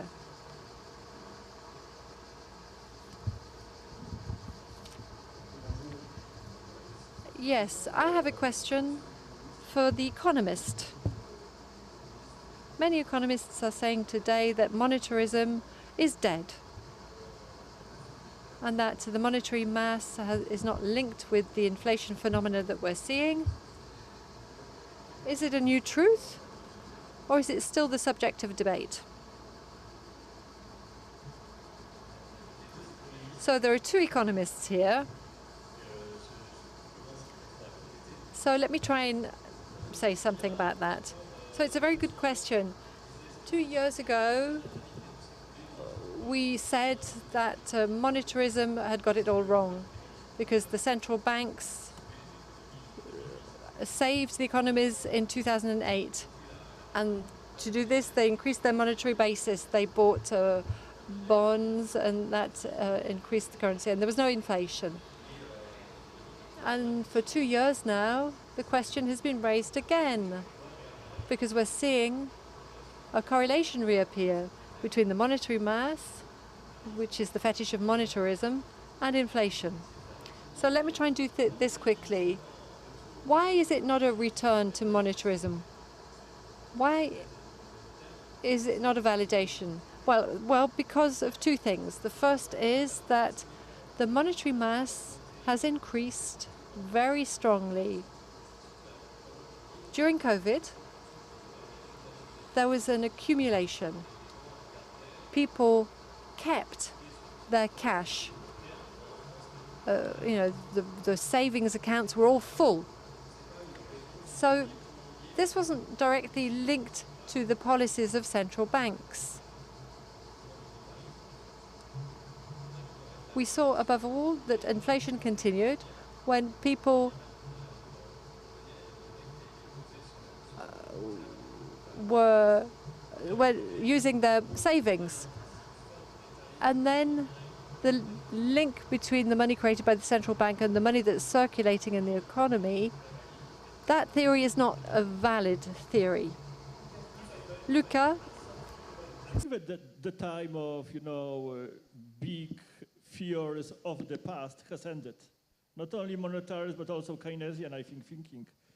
What we are witnessing now in the economics is a strong empirical turn. So we are doing case by case, we are analyzing what are the determinants of inflation. Sometimes inflation is a monetary phenomenon, but sometimes, I think more often, it's a psychological phenomenon linked to people's expectations. So it depends, and I think that we have to be very pragmatic also in the central banks in analyzing, causes of inflation. So I do not see any possibility that, this old monetarist thinking is to come back in current circumstances. Merci à tous. Eric. Thank you, everybody. Eric, you have the floor for the conclusion, and then bring out your crystal ball and tell us what's going to happen in the coming months with respect to inflation. Now, I can't make any forecasts because I'll disappoint people, but I can insist on a certain number of things. We've had a very broad overview of the impact of inflation on households, on companies, on public policies. We're seeing that there's a lot of uncertainty. There are three things that are important. The impacts that inflation will have on consumption. For the moment, inflation hasn't yet led to a considerable drop in consumption on average. It has for some households. We've talked about that. But the level of the national economy in France and in Europe, it hasn't seen any stagflation, a situation whereby we've got an economic crisis and an increase in inflation, making public policies more complicated. Because it's about relaunching the economy by limiting inflation at the same time. Nobody really knows how to do that, so there's a lot of uncertainty. There's another thing that's important. There's a word that we hear in public debate. Profit and salary share, between capital and work with added value. Historically, especially in the 70s and 80s, when inflation went up, the share of salaries went up because salaries followed, wages followed. So inflation went up to the detriment of the capital the equity of companies. And when this happened in the 80s, this was to the detriment of workers. That's not an optimal situation. You've got lots of fluctuations between the value added in an economy. So things were shared. So the capital over the past few months seems to be getting back on its feet. So we're wondering how we're going to get out of this inflationist episode. So when it comes to wages, then we're in the situation of the 70s, or no, we're not at all in the situation of the 70s. We're following a little bit. Even in the 70s, we didn't have an equivalent increase in the value-added share of work. There was the advantage of the wages, and that's clearly not the case today.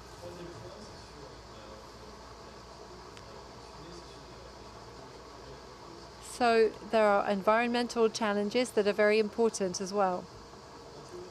So in theory, it's very simple what has to be done. Goods that are polluting the environment, that are dangerous for the environment, their prices need to go up. And, you know, inflation can take that into account. If people consume less, that would help. But this can only work if there are replacements. When the most polluting goods prices go up, you need to have replacement products, other products that are not as expensive. So it's a question of timing. Are we going to have the replacements in time to be able to manage the environmental transition? Thank you very much to everybody.